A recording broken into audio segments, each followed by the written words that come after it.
लेकिन भगत सिंह एक व्यक्ति भी था, एक पारिवारिक सदस्य भी था, वो भी नहीं मरना चाहता था।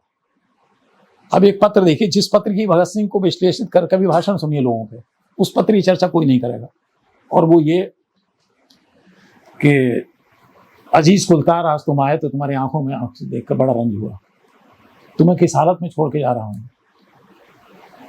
तुम्हारे लिए कुछ भी नहीं कर पाया। स्वास्थ्य का ध्यान रखना, हौसले से काम लेना, पढ़ाई पे ध्यान देना। अमेरिका जा सकते तो अच्छा होता। और आगे कहते उसने कहा था, ये दुनिया बड़ी बेमुरब्बत है और लोग बड़े बेरहम हैं। अब एक मनुष्य के नाते, भारतीय नागरिक होने के नाते, जिस आदमी ने हिंदुस्तान को खूबसूरत, आजाद और खूबसूरत बनाने के लिए, शोषण विहीन बनाने की कितनी बड़ी कुर्बानी की, इससे बड़ी कुर्बानी क्या हो सकती है? वो आदमी ये क्यों कह रहा है कि ये लोग बड़े बेमुरब्बत हैं, दुनिया बड़ी बेमुरब्बत, लोग बड़े बेरहम हैं? क्यों कह रहा था कि अमेरिका जा सकते तो अच्छा होता, मिलजुल कर रहना? इसके भीतर ये भी संकेत है, लिखा तो नहीं है कि और कोई साथ देने वाला नहीं है। तो वो ये सब चीजें जानता था, अंततः एक पारिवारिक व्यक्ति भी था, उसके भीतर भी कमजोरियां थी। तो एक मनुष्य के रूप में हम कतई किसी को बनाएंगे तो क्रांतिकारी नहीं, अति क्रांतिकारी। इतनी बड़ी प्रतिमा भगत सिंह की बना दो कि अगर हमारे सिर पे टोपी हो तो पीछे निकल के गिर जाए। भगत सिंह को अपने साथ चलने वाला क्यों नहीं बनाते, या हम उसके साथ क्यों नहीं चल रहे हैं? 42 के आंदोलन का मूल्यांकन ना तो कांग्रेसियों ने किया, न किसी क्रांतिकारी लेखक ने किया। सब नायक तलाश कर रहे हैं, नायक स्थापित कर रहे हैं, आंदोलन को मूल्यांकन नहीं कर रहे हैं। जैसे कि हम पहले कहा हमने कि 42 का आंदोलन भले ही कांग्रेस या गांधी की आवाज थी, लेकिन अंततः ये आंदोलन गांधीवादी या कांग्रेस के हाथ से फिसल के क्रांतिवादियों के हाथ में चला गया, वही जगह जगह उसका संचालन करते रहे, और इसलिए उस पूरे आंदोलन का चरित्र ही क्रांतिकारी बन गया। एक दिन ऐसा हुआ, हमारे पिता चंद्रमोहन ने कहा, बाबा एक दिन हमारे यहाँ भी खाना आना रख लिया जाए। ठीक। उन दिनों रामायण सीरियल आता है, कोई टाइम दिया होगा, हमें याद नहीं आ रहा। उनकी जीप आनी थी, डीएम की, डीएम गैंगस्टर होते, जीप आई नहीं। बाबा को तैयारी क्यों होना, मुंह पे हाथ फिराया, अंगूठा लपेटा, बाल हल काटने, शीशा देखने, कभी कुछ नहीं। बाबा बैठ गए, बेत लेके तैयार हो। सुधीर आई नहीं जीप? हाँ, जीप नहीं आई बाबा। 2-3 बार पूछा, बेचैन बैठे, बेत पे हाथ रखे हुए। अब थोड़ी देर में चंद्रमोहन आए, बोले बाबा देर हो गई, ड्राइवर रामायण देखने लगा और आ ही रहा है बस। अब बाबा ने छड़ी उठाई, बाबा ने इतनी गालियां दी, अब मैं तो दंग रह गया। कहने का कोई साहस किसी का नहीं, मैं तो दूसरे काम में हल्के से निकल लिया। जो तकलीफ हमारे मन में बेटा और पत्नी को हुई, जितना खोया है, जो तकलीफ थी, वैसी ही तकलीफ मेरे मन में शाहजहांपुर छोड़ने की थी। मैंने उस शहर को जिया है, और जहां अपने इतने प्रिय 2 लोगों को खोया हो, तो वो जमीन हमारी अपनी जमीन है। तो वहां से जब हट गए और यहाँ आके रहने लगे, तो रातों में उठ के बैठ जाते थे, हम कहाँ आ गए, ये जगह मेरी नहीं है। और मैं इतना पागल किस्म का हूं कि अगर शाहजहांपुर डिपो देख लेते तो बस लिखा हुआ, तो मुझे लगता था मेरे पिताजी की बस है। उन 2 बहनों की कहानी कैसे पता चली आपको बंगाल में, सुन्नी चौधरी और शांति? नहीं, हमारा तो बताया ना कि हमारा किसी एक उस पर ध्यान नहीं रहा कि संपूर्ण क्रांतिकारी आंदोलन की तस्वीर को सामने लाया जाए, और खासतौर से उसमें महिलाओं का जो योगदान है, उसमें बिल्कुल अलग ढंग से सोचते रहे, महिलाओं का कितना बड़ा योगदान है। आज जितनी महिलाएं समाज में चल रहा है, महिला अधिकार की बात बहुत ज्यादा की जाने लगी है, संसद में इतना आरक्षण महिलाओं का हो, विधानसभा में इतना आरक्षण हो,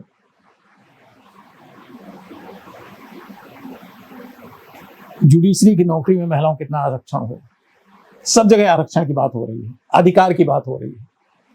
इन क्रांतिकारी महिलाओं ने संघर्ष में अपना भाग खुद तय किया था, अधिकार नहीं मांगे थे।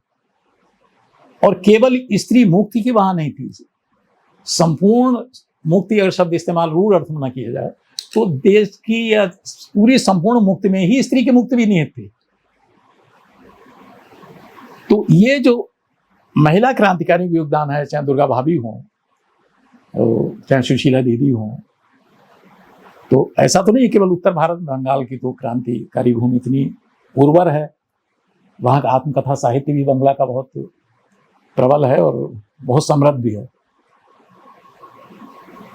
धुंधला धुंधला याद आता है, चेहरा तो नहीं याद आ रहा है। 1980 में हम नए नए थे बिल्कुल, तो क्रांतिकारियों के साथ सम्मेलन में जाने लगे थे। तो यहाँ सरकार का बड़ा सहयोग था, बंगाल में ज्योति बसु सरकार थी उस समय। यतीन्द्रनाथ दास की बलिदान और शताब्दी पर पहला कार्यक्रम 79 में हुआ था लखनऊ में, बारादरी में। पंडित परमानंद जी आए थे, दुर्गा भाभी और प्रतिभा सान्याल ने मिलकर यतीन्द्रनाथ दास पे डाक टिकट जारी किया था, और बहुत सारे क्रांतिकारी थे, जयदेव कपूर थे, सारे लोग थे वहाँ। उसके बाद 1980 में, एक साल बाद मनाया गया वहाँ बंगाल में। बंगाल में हम पहुंचे थे जयदेव दा के साथ, हमारा रिजर्वेशन था, तो वहाँ भी बहुत सारे क्रांतिकारी जितने देश में थे वे जीवित थे। बंगाल के क्रांतिकारियों को देखने जाने का अवसर मिला, जैसे गणेश घोष से मिले, जो चटगांव के उसके थे, लंबे से, दबा हुआ रंग था, काफी हाइट बहुत अच्छी थी, सांसद भी रहे, चुने हुए सांसद रहे सीपीएम के। यतीन्द्रनाथ, हम लोग पहले पहुंच गए थे 2-3 लोग, तो किरणचंद दास के घर यानी यतीन्द्रनाथ दास के घर ही रुके थे हम लोग। कुलतार सिंह आ गए थे, उनकी पत्नी आ गई थी, पंडित किशोरीलाल भगत सिंह के साथ ही आ गए। बाद को गवर्नमेंट गेस्ट हाउस में पहुंचे, तो जो आयोजन हुए थे वहां, उसमें वीणा दास आई थी। हम समझते हैं वीणा दास की अगर तस्वीर आप देख लें, इतनी खूबसूरत महिला का चित्र हमने तो नहीं देखा। जो डिग्री लेने गई गवर्नर पे गोली चला दी, कैसी चेतना थी गुलाम भारत में, इसको सलाम करने को जी चाहता है। तो उनको भी सुना था हमने इस कार्यक्रम में। बंगला में बोली थी, हमें कुछ समझ नहीं आया, नए नए थे हम, उसे जो चीजें नोट कर रहे थे अपने डायरी में, तो हम नोट भी नहीं कर सकते, लेकिन वो हम अभिभूत, हम वीणा दास को देख रहे हैं, हमारे लिए ये बहुत बड़ी बात थी। सुनीत चौधरी को भी हमने देखा था, वो भी हमारे पास नोट है उसका। शांति घोष को भी देखा था। फिर हमें शांति घोष की, अभी हम गए थे बेटे के पास, बेटे को ज्वाइन कराने कि कहाँ उसके आवास की व्यवस्था करने, ज्वाइन तो कर लिया था हमने। तो जैसे कि अपने भारतीय भाषा परिषद में जो हिंदी लेखकों के लिए जो अतिथि गृह है, उसमें हम ठहरे थे। 9 दिन ही ठहर पाए, 9 दिन बाद किसी और के लिए बुक था तो हमें छोड़ना पड़ा। उनके पुस्तकालय से ऐसी जान पहचान हो गई। पड़ोस में हिस्टोरिकल स्टडीज एक सेंटर है गवर्नमेंट, वहां पहुंचे तो हमने कहा हम बाहर से आए, हम कैटलॉग देखना चाहते हैं, आपको ये देख लीजिए। कैटलॉग अंग्रेजी में था, तो उसको हमने देखा, तो उसमें शांति घोष की आत्मकथा बंगला की छोटी सी वो दिखाई दी। तो हमने कहा कि ये क्या हमें मिल सकती है इसकी फोटोकॉपी, यहाँ से कम कर सकते। एक किताब और दिखाई दी, जेल में 30 बरस, त्रिलोकनाथ चक्रवर्ती की, और इसका नाम था शांति घोष की आत्मकथा अरुण वाहिनी, यानी लाल अग्नि हिंदी में कह लीजिए। लेकिन वो नंबर, सीरियल, वो सब नोट करके हम बालेश्वर राय जो भारतीय भाषा परिषद के पुस्तकालय थे उनके पास आए। वो हमारी लेखन की शैली से बहुत प्रभावित थे कि आपके लिखने का ढंग ये कैसा है। तो हमने उनसे कहा कि हमारा एक काम है, और आप पुस्तकालयाध्यक्ष यहाँ हैं, तो वहाँ के पुस्तकालयाध्यक्ष अगर आप चल के कहेंगे कि वहाँ तो मना ही है गवर्नमेंट, इसमें हिस्टोरिकल स्टडी में हमें ये 2 आत्मकथाएं चाहिए, बोले बंगला की क्या करोगे, हमने कहा दिलवा दी। वो गए, उन्होंने बात की, अच्छा ऐसा है, बाहर ले जाने की अनुमति नहीं, आप पैसे जमा कर दीजिए हमारे क्लास 4th एम्प्लॉय के पास, और वो आपको अगले दिन दे देगा। फिर अगले दिन बालेश्वर जी जाके ले आए, उन्होंने भेज दी। वो हमने हिंदी में अनुवादित कराई।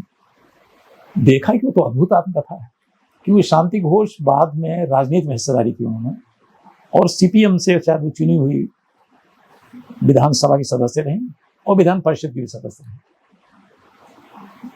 अब वो सुनीति घोष, दोनों ने गोली चलाई थी कुमिल्ला में डिस्ट्रिक्ट मजिस्ट्रेट के ऊपर, स्टीवेंस पे, तो आत्मकथा में उनका जिक्र था। एक दिन हम कंप्यूटर और इसका काम हम ज़्यादा जानते नहीं हैं, तो हमने एक दिन देखा कि एक लाइन कहीं आ रही है, तो हम तो फिर उसे खोज भी नहीं सकते, तो मैंने तुरंत उसका स्क्रीनशॉट ले लिया कैमरे से। उसमें नीचे लिखा हुआ था भारती सेन, उसमें उन्होंने ये लिखा था इंग्लिश में, 2-3 लाइनें थी कि वो मेरी माँ थी सुनीत चौधरी, और उन्होंने जो कुछ थोड़ा बहुत लिख के छोड़ा है उस आधार पर हम उनको लिख रहे हैं। अब हमने उनकी खोजबीन शुरू की। मेरे पास जो उनका पता नोट था पहले से डायरी में बॉम्बे का, उसमें हमने लिखा हुआ था आरती सिंह। हमने एक व्यक्ति को वहां में भेजा जो वहीं रह रहा था, यहीं शाहजहांपुर का, वो वहीं फ्लैट में उसी जगह पहुंच गया। उन्होंने कहा यहाँ तो आरती सिंह, जो आसपास के लोग भी बता नहीं रहे हैं, बताते भी नहीं लोग, बहरहाल यहाँ कोई नहीं रहे। हम निराश हो गए। फिर इसके बाद हमने ये किया उनकी खोज मिली। मैं बहुत बेचैन था कि मैंने जब तक आत्मकथा का दूसरा हिस्सा उनकी सहयोगिनी हम नहीं ले आएंगे तब तक मुझे तसल्ली नहीं होगी, ये तो अधूरा काम है। लेकिन किसी से मिल नहीं पाया। उनके भाई कलकत्ता में रहते थे, वो भी अब शायद नहीं होंगे। तो हमें हैरत होती है, कलकत्ता के पास दुर्गापुर जगह में एक ईशान बेरा नाम का, जिसका नाम घर पे बबली है, कक्षा 10 का छात्र है। उस जब कभी कोई जरूरत होती है उसने कैसे हमसे संपर्क किया याद नहीं आया। किसी दस्तावेज जरूरत हो क्रांतिकारी आंदोलन का, किसी चीज जरूरत हो, मैं उससे कहता हूँ वो थोड़ी देर में निकाल के भेज देता हूँ। कक्षा 10 का छात्र है। उसमें वो ये भी कहता है जब उसको व्यस्त होता है परीक्षा में तो कहता है आज हम व्यस्त हैं, 3 दिन बात नहीं कर पाएंगे, मैसेज आ जाता है, 3 दिन बाद हम खुद फोन करेंगे। हमने उससे कहा सुनीति चौधरी, और बताया उसको उनका कोई फोन नंबर वगैरह कैसे मिल सकता है, कलकत्ता ने कहा। तीसरे दिन उन्होंने उसका नंबर उसने हमें भेज दिया। हमने फोन मिलाया तो बातचीत हो गई। तो उनका हमने लिखा है, लेकिन हमारा लिखा हुआ जो है वो अंग्रेजी में है, छोटी सी किताब है, वो भेजी। हमने उनसे वादा किया कि हम उसको ट्रांसलेट करके करा के और इसको हम छपवाएंगे। फिर हमारे साथी डॉक्टर सुभाष चंद्र विश्वविद्यालय में पुस्तकालयाध्यक्ष हैं, उन्होंने अनुवाद किया। लेकिन चूंकि वो पेशेवर आदमी है नहीं, काम करने वाले, हम ही उनको खींचतान करके इस लाइन में लाए हैं, कुछ काम कर रहे हैं, तो उन्होंने उसको अनुवादित किया। 7-8 महीने उन्होंने लगा दिए। वो निराश हो गई, कैंसर की मरीज हैं और बहुत पढ़ी लिखी महिला है, बहुत सुंदर महिला है। मेरे ख्याल से उनकी उम्र 76 साल की होगी। जब ये किताब छपी है, इसका मालूम बढ़ाने के लिए मैं ये करना पड़ा कि जो हमने उनकी आत्मकथा छापी थी, संवाद प्रकाशन से छपवाई थी अपनी भूमिका के साथ, उसमें जो उन्होंने सुनीत चौधरी के बारे में लिखा है शांति घोष में, वो हिस्सा निकाल लिया ताकि मालूम बढ़ जाए, वो प्रशिक्षण दे दिया। और एक हमने सुनीत चौधरी पे अलग से लिखा, वो जोड़ दिया, तो मालूम बढ़ा। जब ये सामने उनके पहुंची, देर तो लगी, तो बहुत प्रसन्न हुए। कब मुझे तो ये लग रहा था कि मैं बीमार चल रही हूँ, मुझे कैंसर है, कि मैं शायद इसे देख नहीं पाऊंगा। तो दरअसल ये काम करके मुझे बहुत तसल्ली मिलती है। यही हमारा पारिश्रमिक का सही अर्थ। तो काम वो करें जो कोई कर नहीं रहा, पड़ा है जो नष्ट हो जाएगा, जिसे बचाना हमारी एक जिम्मेदारी भी बनता है, ताकि क्रांतिकारी आंदोलन की जितनी हो सके। हाँ, ये है कि हमारे और सहयोगी साथी इसमें नए लोग अगर आए हैं तो बहुत सा ऐसा काम है कि मैं एक किताब अगर उठा के दे दूँ, ये फाइल निकाल दें, तो कोई मणिन्द्र बनर्जी भी किताब लिख सकता है। भाई एक व्यक्ति की सीमाएं हैं काम करने की, सारे काम तो नहीं कर सकता है। आपने जब पंडित सुंदरलाल जी पर काम किया तो क्या क्या चीज़ें थी जो आपको सुनने को मिली? क्योंकि एक तो ये था कि उनके बारे में बहुत कम सामग्री थी, वो किताबें पहले जरूर मिलती है, तो बाद में बाकी स्रोत क्या रहे आपके किताब लिखने के दौरान? पंडित जी पर हमारा पहला काम था और उनकी उस समय एकमात्र पुस्तक उपलब्ध थी, भारत में अंग्रेजी राज, जो जब्त हुई थी। अद्भुत ग्रंथ है। उसकी जब्ती की कहानी अलग है। तो जो पंडित जी पे काम करना शुरू किया तो बिल्कुल कुछ भी और सामने नहीं था। तो पहले तो ये देखा कि पंडित जी के कौन कौन साथी सहयोगी हैं, या कुछ चीज़ें बिखरी कहीं पड़ी हैं तो कहाँ हैं। पंडित जी के पत्र, पंडित जी के निबंध कुछ लिखे उन्होंने। आत्मकथा के अनछपे पन्ने हमें टाइप किए हुए विश्राम पांडे जी ने कुछ भेज दिए थे, तो उनको देखा। तो पंडित जी विश्व शांति आंदोलन के बड़े कार्यकर्ता थे, पुरोधा थे, मतलब शीर्ष व्यक्ति थे। भारत चीन मैत्री संघ भी उन्होंने बनाया था। तो भारत चीन मैत्री संघ के लोगों से संपर्क किससे किससे किया जाए, तो उसमें वो थे ओम प्रकाश पालीवाल, उनसे संपर्क किया। एक प्रोफेसर लेलिन थे चीन में, बीजिंग में यूनिवर्सिटी में, हम चाहते थे वो भी एक लेख उस पर लिख दें, क्योंकि पंडित जी 1951 में एक डेलीगेशन नेहरू ने भेजा था चीन, पंडित जी के नेतृत्व में, और उसमें इतने महत्वपूर्ण लोगों का चयन किया था नेहरू ने, मुल्कराज आनंद, R.K. करंजिया जैसे लोग गए थे वहाँ। तो हंसराज रहबर भी चीन के कई हद तक पक्षधर थे। फिर एक छोटी सी पुस्तिका और मिल गई भारत चीन मैत्री पर उनकी, पंडित जी की। तब हमने रहबर साहब से बात की, तो वह सब मानते थे कि पंडित सुंदरलाल भारतीय राजनीति के बहुत विचित्र चरित्र हैं, साहित्य नहीं राजनीति के भी। तो मनमता जी से संपर्क किया तो मनमत जी ने दो बातें हमसे कही। एक तो पहली ये थी कि पंडित जी पे लिखेगा कौन, खास तौर से वो कम्युनिस्ट जो पंडित जी का इस्तेमाल करते रहे वो कहाँ है। तुम नए लड़के करके छात्र से नौकरी में आए हो, तुम पंडित जी को याद कर रहे हो, लेकिन वो लोग कहाँ जो पंडित जी को जिन्हें याद करना चाहिए। अब इसका हम क्या जवाब देते, लेकिन हम तो काम में लगे रहे। तो भारत चीन मैत्री पे एक छोटी सी पुस्तिका बन के आई थी, जिसके लिए हमें जाना पड़ा करंट बुक डिपो कानपुर।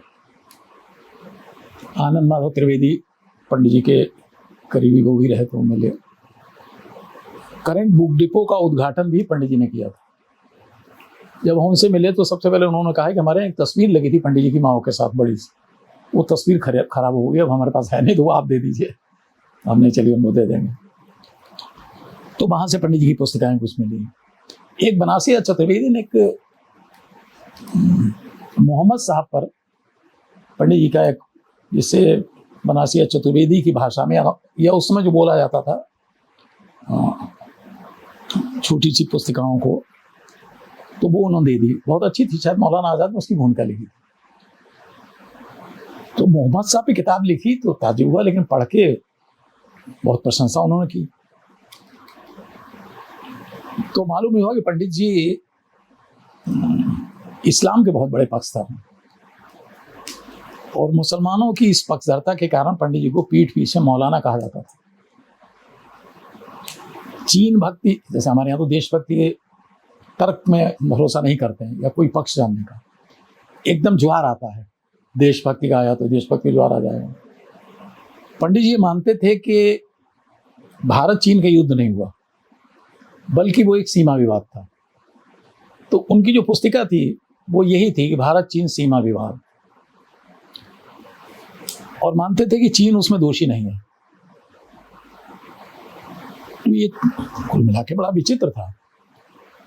जैसे उन्होंने कहा कि मनमत जी ने हमसे सवाल किया, पंडित जी की चीन भक्त की लीपापोती कैसे हो, आप कैसे कर पाएंगे। लेकिन बहुत संतुलित ढंग से, यदि मेरा पहला काम था लेकिन फिर भी उन्होंने बहुत संतुलित ढंग से काम किया उसमें। पंडित जी के जिले के मुजफ्फरनगर के ही रहने वाले थे, खतौली के पंडित जी थे, मुजफ्फरनगर के ही थे विष्णु प्रभाकर। हमारे क्रांतिकारी आंदोलन के इतिहास लेखन में जिस व्यक्ति ने सबसे बड़ा सहयोग किया वो व्यक्ति गांधीवादी था, विष्णु प्रभाकर। ये तो उन्होंने भगत सिंह की किताब लिखी, लेकिन वो एक जीवनी टाइप की थी। जैसे कि एक कुछ ऐसे लेखक होते हैं जिन्हें अपने गुजर बसर के लिए, खर्चे के लिए, आमदनी के लिए कुछ लेखन ऐसा करना पड़ता था, तो उसमें कोई बहुत साफ अक्षरताएं नहीं है, लेकिन वो एक जीवनी उन्होंने लिखी थी। तो पंडित जी पर जब हमने काम किया तो बहुत पसंद हुए, वो तो हमारे जिले के भी थे। फिर विष्णु जी ने भी मदद की। पंडित जी के एक सहयोगी बैजनाथ सिंह विनोद, वो बनारस में रहते थे, बनारस गए तो उनसे भी एक लेख लिखा लाए, वो ला के उन्होंने मुझे सौंप दिया।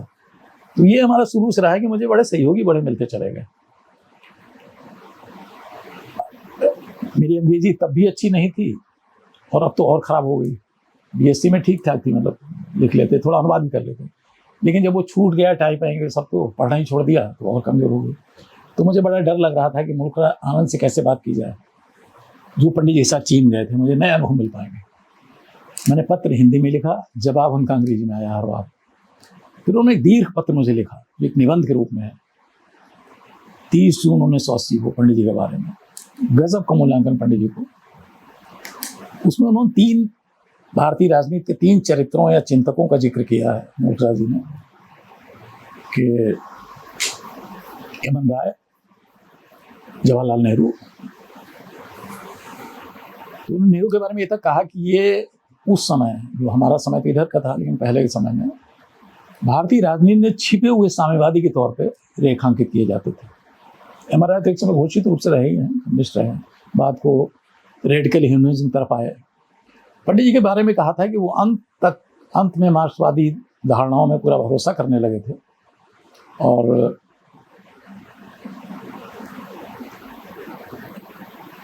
धर्म और राजनीति का पृथकीकरण जब तक नहीं होगा तब तक भारतीय समाज और राजनीति की समस्या नहीं सुलझ सकती, ये पंडित जी ने अंत में इस निष्कर्ष पे, उपसंहार पे पहुंच गए थे।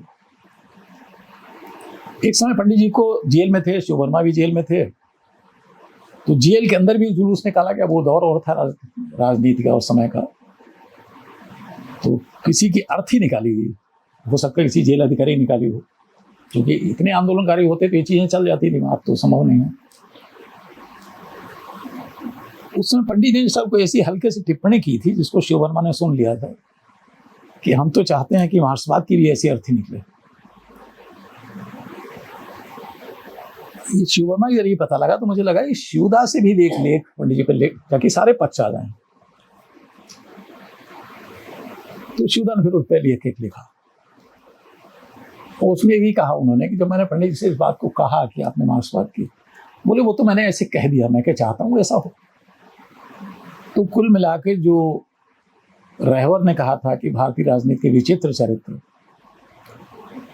लेकिन उसके बीच उनका गांधीवादी आंदोलन का रूप और बहुत ही प्रभावशाली वक्ता, इतना प्रभावशाली वक्ता था वो चाहते तो श्रोताओं को रुला देते। और गांधी के भी इतने भरोसेमंद बन गए थे कि अगर बॉम्बे में सांप्रदायिक दंगा हुआ है तो उनकी नजर पड़ी कि कोई व्यक्ति इस दंगे को शांत नहीं कर सकता है। तब दंगे से कोई अपना राजनीतिक लाभ उठाने की कोई वो नहीं थी, दंगे को शांत कैसे किया जाए, इसके लिए उनकी नजर सीधे पंडित जी पर गई। उन्होंने भेजा, वहां गए, वहां उस भाषण कुछ पंक्तियां मुझे याद रखनी चाहिए जो मुझे याद नहीं आती। पंडित जी को लोगों ने बहुत मना किया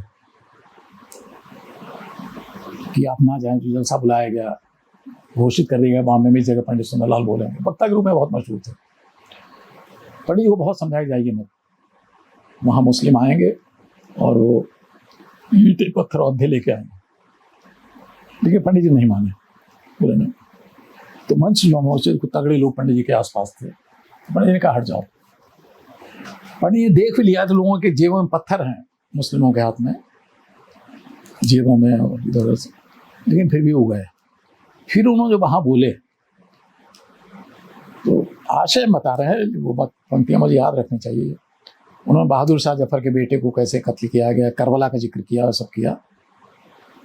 और फिर उन्होंने कहा कि मुझे पता है कि आप लोग, उसमें सुलेमान चिट्ठा वाले बड़े वैसे ताकतवर सांप्रदायिक नेता लोग थे, वो भी आए थे, और ये भरोसा हो गया था पंडित जी बच के नहीं जा पाएंगे।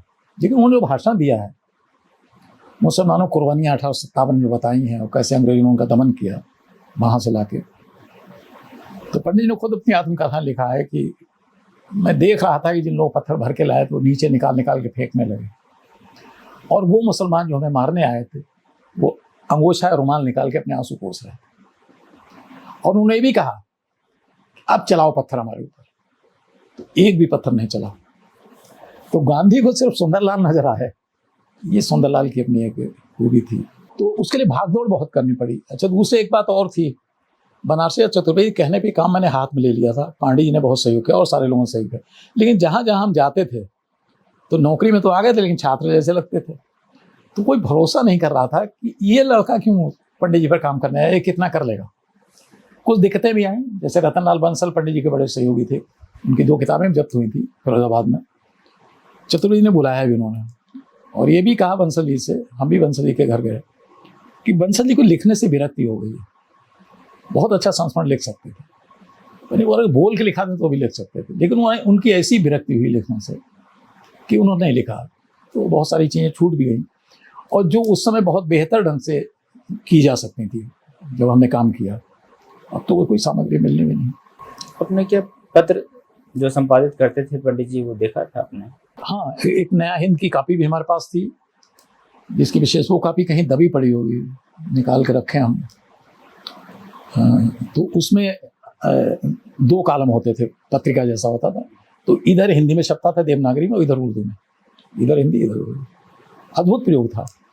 और गांधी सहित सुंदरलाल ये हिंदुस्तानी भाषा के बक्सर थे, हिंदी के नहीं। तो देखा जाए तो पंडित जी ने का भाषाई काम भी बड़ा है, सांप्रदायिक सौहार्द के लिए बड़ा काम है, भारत चीन मैत्री संघ के लिए, विश्व शांति आंदोलन के लिए। और एक समय इतने प्रभावशाली हो गए थे, इंदिरा जी को चीन से या रूस से बात करनी होती तो पंडित जी के मार्फत बात करते। ब्रेजनेव से, माओ से उनके निजी संबंध थे। तो कभी कभी हम सोचते हैं कि इतने प्रभावशाली व्यक्ति भारतीय राजनीति में, बहुत ईमानदार व्यक्ति, गुलामी के समय क्यों पैदा हो गए? उस कद के लोग अब क्यों नहीं नजर आ रहे हैं? तो कई बार ये लगता है कि शायद संघर्ष ही लोगों को बनाता है। अब ऐसे संघर्ष नहीं रहा। कभी संसद में जाने की तरफ रुख नहीं किया, पंडित जी के कहने पर मंत्रिमंडल शामिल नहीं हुए, नेहरू जी के कहने पर। तो ये जो त्याग है, त्याग रूढ़ अर्थों में ना लिया जाए, यही फिर थोड़ा सा बड़ा बनाता है चीज़ों को। मेरे बाद भी पंडित जी के पर कोई दूसरा काम किसी ने भी नहीं किया। अगर कोई करना भी चाहे तो अब शायद और मुश्किल होगा। फिर आत्मकथा भी छप के आ गई पंडित जी की सस्ता साहित्य मंडल से। और इस किताब के प्रकाशन के लिए मुझे बहुत दिक्कतें उठानी पड़ी। हुआ ये कि जिस समय केवल की संस्मरण लिखवा लें पंडित जी पर और कुछ थोड़ा सा दस्तावेजीकरण परिशिष्ट दे दें, तो फिर पंडित जी के निबंध मिलते चले गए। अब लालच ये सूझा कि निबंध को अलग कर दिया जाए। अगर ये किताब दो हिस्सों में छपती है तो फिर वो वॉल्यूम बड़ा हो जाएगा। चाहते ये थी 2 हिस्सों में छप जाए, या ये एक छपे तो इतना बड़ा प्रकाशक कैसे छापेगा, क्या करेगा? चतुर्वेदी जी को चिंता हुई तो उनका किताब बड़ी होगी, प्रकाशक कोई लेने को तैयार नहीं, नाम हमारा नया। तो उन्होंने विश्वनाथ पांडे उस समय उड़ीसा के राज्यपाल हो गए थे, पंडित जी के शिष्य थे, उनको पत्र लिखा। तो उन्होंने 10,000 रुपए चतुर्वेदी जी को इस किताब की सहायता के लिए था कि प्रकाशक कोई आसानी से छाप ले। हमारी पहली किताब होती, वो भेज दिए, वो उनके अकाउंट जमा कर दिए गए। बनारसी जी की मृत्यु हो गई, उनके लड़कों ने वो पैसा देने से मना कर दिया। बल्कि एक व्यक्ति को हमारे पास फिरोजाबाद से भेजा, कैलाशचंद्र वर्मा उनका नाम था, बिजली घर में काम करते थे, हमसे तो उम्र में बड़े थे, कि वो किताब उनसे ले आओ। और पत्र में ये लिखा था उन्होंने, जो चिट्ठी भेजी थी, कि आपका नाम उचित जगह पर दिया जाएगा, मतलब संपादक के रूप में। तो ये थोड़ी सी तुनक मिजाजी और अपना वो हमारा शुरू से था स्वाभिमान, जब हमने काम किया तो हमारा नाम कोई दूसरा तय करने वाला कौन होता है, कहाँ दिया जाएगा। तो मैंने उन्हें कह दिया सीधे कि उनसे कहना कि वो किताब भी नहीं देंगे और पैसा वो रख लें, पैसे की जरूरत नहीं। अब हम कहें कि कौन छापे, तो अच्छा प्रकाशक पंडित जी को जानते नहीं। हम इलाहाबाद पहुंचे एक रात को, तो एक प्रकाशक थे वहाँ, उनके यहाँ सुबह सुबह पहुंच गए, इसलिए वो शाहजहाँपुर के थे। हमें सुबह बितानी भी थी हाईकोर्ट जाने से पहले। तो और आजकल क्या लिख रहे हो? हमने कहा कि पंडित सुंदरलाल पे काम कर रहे हैं। पंडित सुंदरलाल कौन?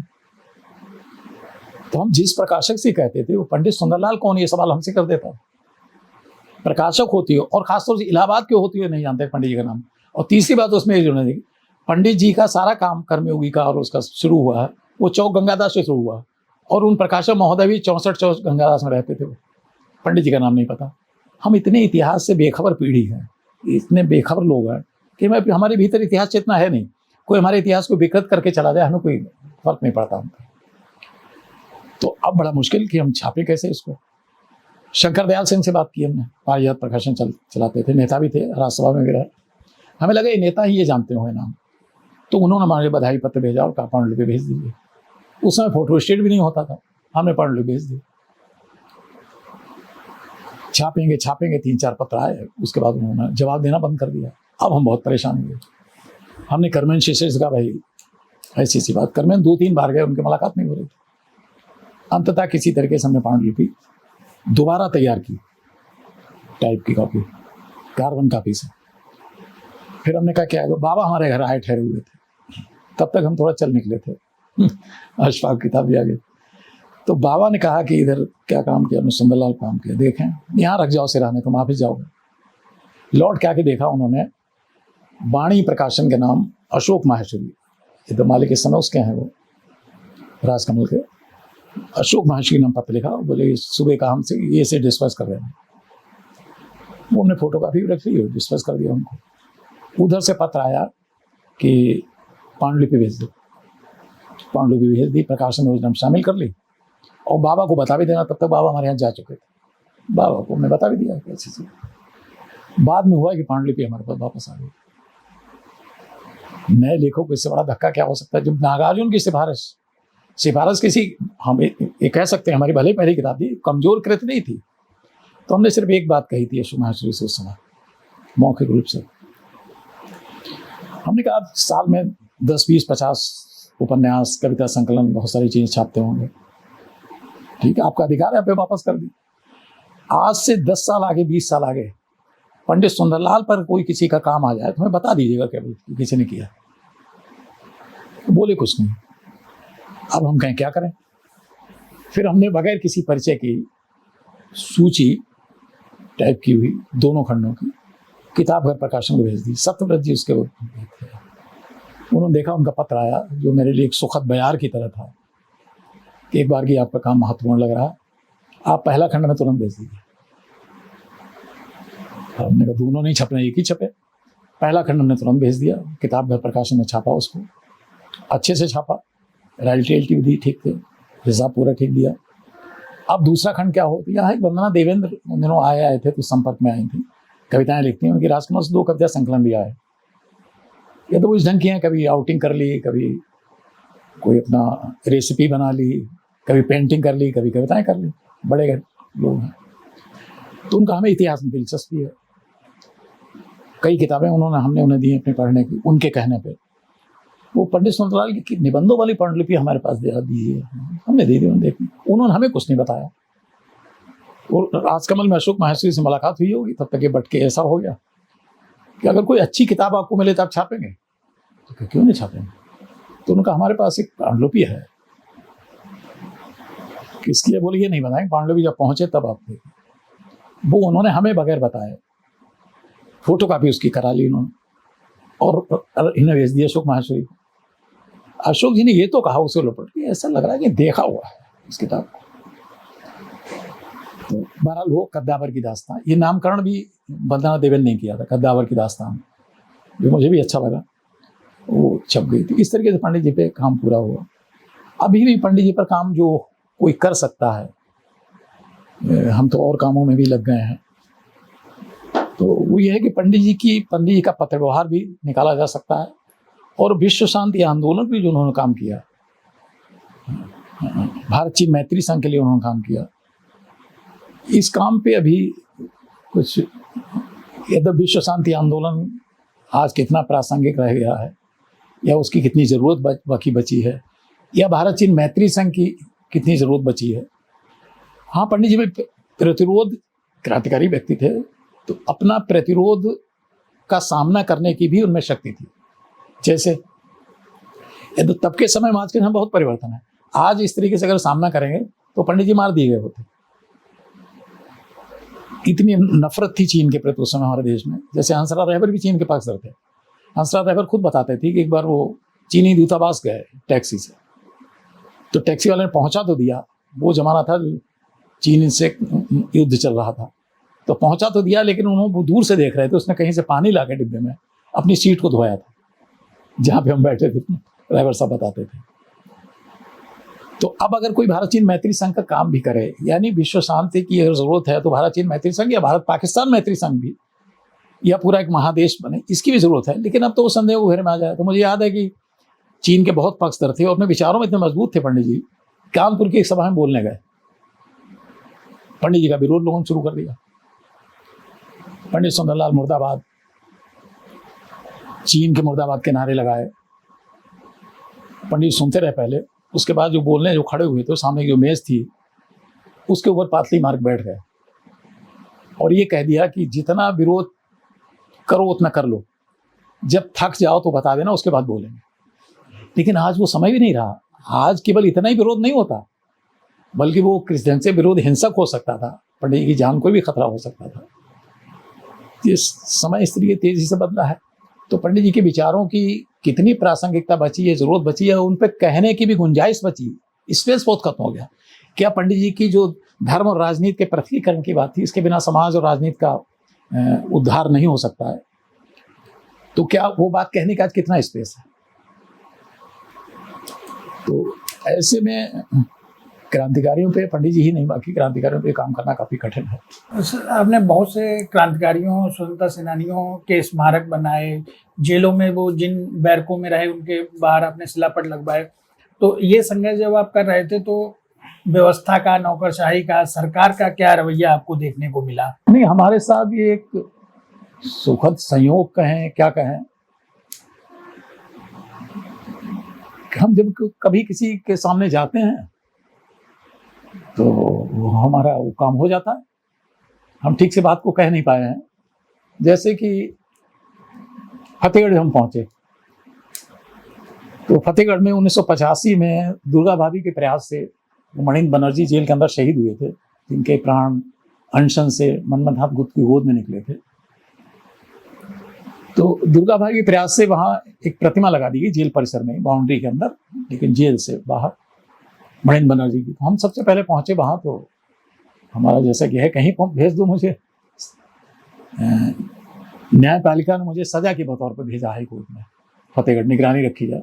हम वहाँ आगे काम करने लगे, मैं कहीं भेज दीजिए, बैठा लीजिए, अपार्टमेंट भेज दीजिए, मैं क्या फर्क पड़ेगा। तो पहला आयोजन वो हमने किया, उसमें रमेश चंद्र गुप्त जेल में अंदर थे, वहाँ रहे फतेहगढ़ जेल में, उनको बुलाया और कई लोगों को बुलाया, क्रांतिकारियों को भी। 4 साल वो कार्यक्रम करते रहे, फिर हम हट के इधर आ गए। फतेहगढ़ डायरी में वो सब दर्ज भी है। एक दिन यहाँ बैठे, एक हमारे परिचित मिलने आए हमसे, बोले सेंट्रल जेल के एक अधीक्षक महोदय नए आए हैं, वो आपसे मिलना चाहते हैं। अब हमें चिंता हुई एकदम, जैसे कोई भीतर हल्की सी, क्या जेल का अधीक्षक मुझसे नहीं मिलना चाहता। बोले वो गाड़ी भेज रहे थे अपने, तब हमें और भी खतरा लगा। तो बोले हमने ये कह दिया, हम अपनी गाड़ी से लेते आएंगे। कब चल सके, हमने कहा चलिए, जाना था। उनके साथ पहुंचे तो सबसे पहले वो बंगले पे ले गए, जेल के दरवाजे से इधर साइड में रास्ता है, जगह तो बहुत है, सभी जेलों में जगह बहुत है। पहुंचे तो चाय वाय के लिए कह दिया, पानी आया। बोले कि हमने कहा आप हमसे कैसे मिलना चाहते थे? बोले विद्यार्थी, हम ट्रांसफर हो गया है फतेहगढ़ सेंट्रल जेल, तो वहाँ एक आयोजन 20 जून को होता है मणिन्द्र बनर्जी के याद में, जो उसी जेल में शहीद हुए थे। तो उसमें जो वक्ता बोलता है वो आपका नाम लेता है। तो हमने इस बात को कोई श्रेय नहीं लिया, बल्कि हमने बहुत हल्के ढंग से कह दिया कि हमने दरअसल वो कार्यक्रम हमने शुरू कराया था, 4 साल करते रहे, फिर हम इधर आ गए। है क्या है कि बोलने वालों पर कुछ होता तो है नहीं ना, मणिन्द्र नहीं पढ़ना चाहती है। अब वो आए तो वो समय अपना पास करेंगे, तो मंच में जितने लोग उनका नाम लेंगे, आदरणीय आदरणीय, और फिर बाद में कहेंगे कि जेल में शहीद हुए थे मणिन्द्र बनर्जी, उनके आदर्शों में चलना चाहिए। ये कार्यक्रम सूर्य विद्यार्थी ने शुरू कराया था। अब कुछ बोलने को नहीं तो बोल देते हैं। तो उन्होंने मेरी इस बात को थोड़ा पॉजिटिव लिया कि आदमी इतना भी श्रेय नहीं लेना चाहता है, या कि कोई इनका नाम ले रहा है तो इसको यूं ही टाल रहे हैं। फिर बोले ये जेल देखिए, हमने तो कभी नहीं आया, आज आपने बुलाया तो आ गए, आइए। ऑफिस में ले गए, बैठे, बातचीत हुई। फिर वो जेल में घुमाइए हमें। तो इस जेल में नेहरू वार्ड है, नेहरू करीब 63 कुछ दिन रहे थे यहाँ, सेंट्रल जेल रहे, जिला जेल में भी, लेकिन उसमें भी रहे। तो नेहरू वार्ड बिल्कुल अलग जेल की तरफ, उसमें ना कोई आबाद है वो कैदी है उसमें, बल्कि यूं एक छत पड़ी हुई थी और उसमें नेहरू की एक छोटी तस्वीर लगी, साइड में घेरा बना लेटरिन जाने का, उसमें घड़ा रखा हुआ था, कुछ नहीं था, कोई सुविधा नहीं थी। वो देखा, फिर गए संजय वार्ड। अंदर गए तो इतने कैदी भरे हुए थे, हम लोग देख के, अधिकारी हम लोग थे, सब उठ खड़े हुए। उसमें संजय गांधी 4-5 दिन या 3 दिन यहाँ रहे थे, इमरजेंसी बंद किया गया, वो यहाँ भेज दिया गया था। तो वहां संजय वार्ड बना दिया उनके नाम। फिर लौट के आके बोले चाय और पिलवाया, अरे मैंने अरे अब कैदियों के हाथ की बनी चाय आई। तो मेरे मुंह से ये निकल गया कि हमने किस राजनीतिक, क्या कहा हमने, मतलब अच्छे संदर्भ में नहीं था नाम, कोई शब्द, राजनीतिक गुंडे या क्या कहा जाए, कुछ ऐसा हमने कह गया कि किसके नाम पे बैरक बना दी गई। तो उन्होंने कहा यहाँ राम सिंह खन्ना एक मंत्री थे कांग्रेस के, तो संजय गांधी यहाँ रहे हो तो उनके नाम पे बनवा दी। तो जो बेड जैसा बना हुआ है, बाकी लोग फर्श पे लेटे हुए थे, तो ईंटों का बना हुआ सीमेंटेड, उसमें एक चादर बिछी हुई थी, पीछे संजय गांधी की तस्वीर लगी हुई थी। तो मैंने ये कहा कि इसमें तो इतने बड़े क्रांतिकारी रहे यहाँ। तो पूछने लगे, DR वर्मा उनका नाम था, कौन कौन रहा है? तो हमने वो इतने बड़े लोग रहे हैं, यहाँ मनमथनाथ गुप्त जैसे लेखक रहे हैं, जिन्होंने इतना बड़ा अनशन किया यहाँ, उनके 3 साथियों ने मिलकर, जिसके लिए भगत सिंह ने तोड़वाने के लिए प्रयास किया, टेलीग्राम भेजा लाहौर से। सचिनाथ बख्शी यहाँ रहे, मुकुंदी लाल रहे, भारत वीर मुकुंदी लाल जिन्हें कहा गया, और राजकुमार सिन्हा, ये तो काकोरी का है। इसके अलावा चंद सिंह गढ़वाली, यशपाल के विवाह इसी जेल में हुआ। आजाद के विश्वासघाती पर गोली चलाने वालों पर, वीरभद्र तिवारी पर, रमेश चंद्र गुप्त इसी जेल में रहे। बंगाल के गणेश घोष रहे। प्रताप सिंह बारहट इसी जेल में राजस्थान के शहीद हुए। इन पर सामने जी ने पूरा बंदी जीवन में, भले ही छोटा है लेकिन एक अध्याय लिख दिया प्रताप की कहानी। हमें लगा जो हम कह जा रहे थे इन पर कोई असर पड़ रहा है। एकाएक उन्होंने हमसे कहा कि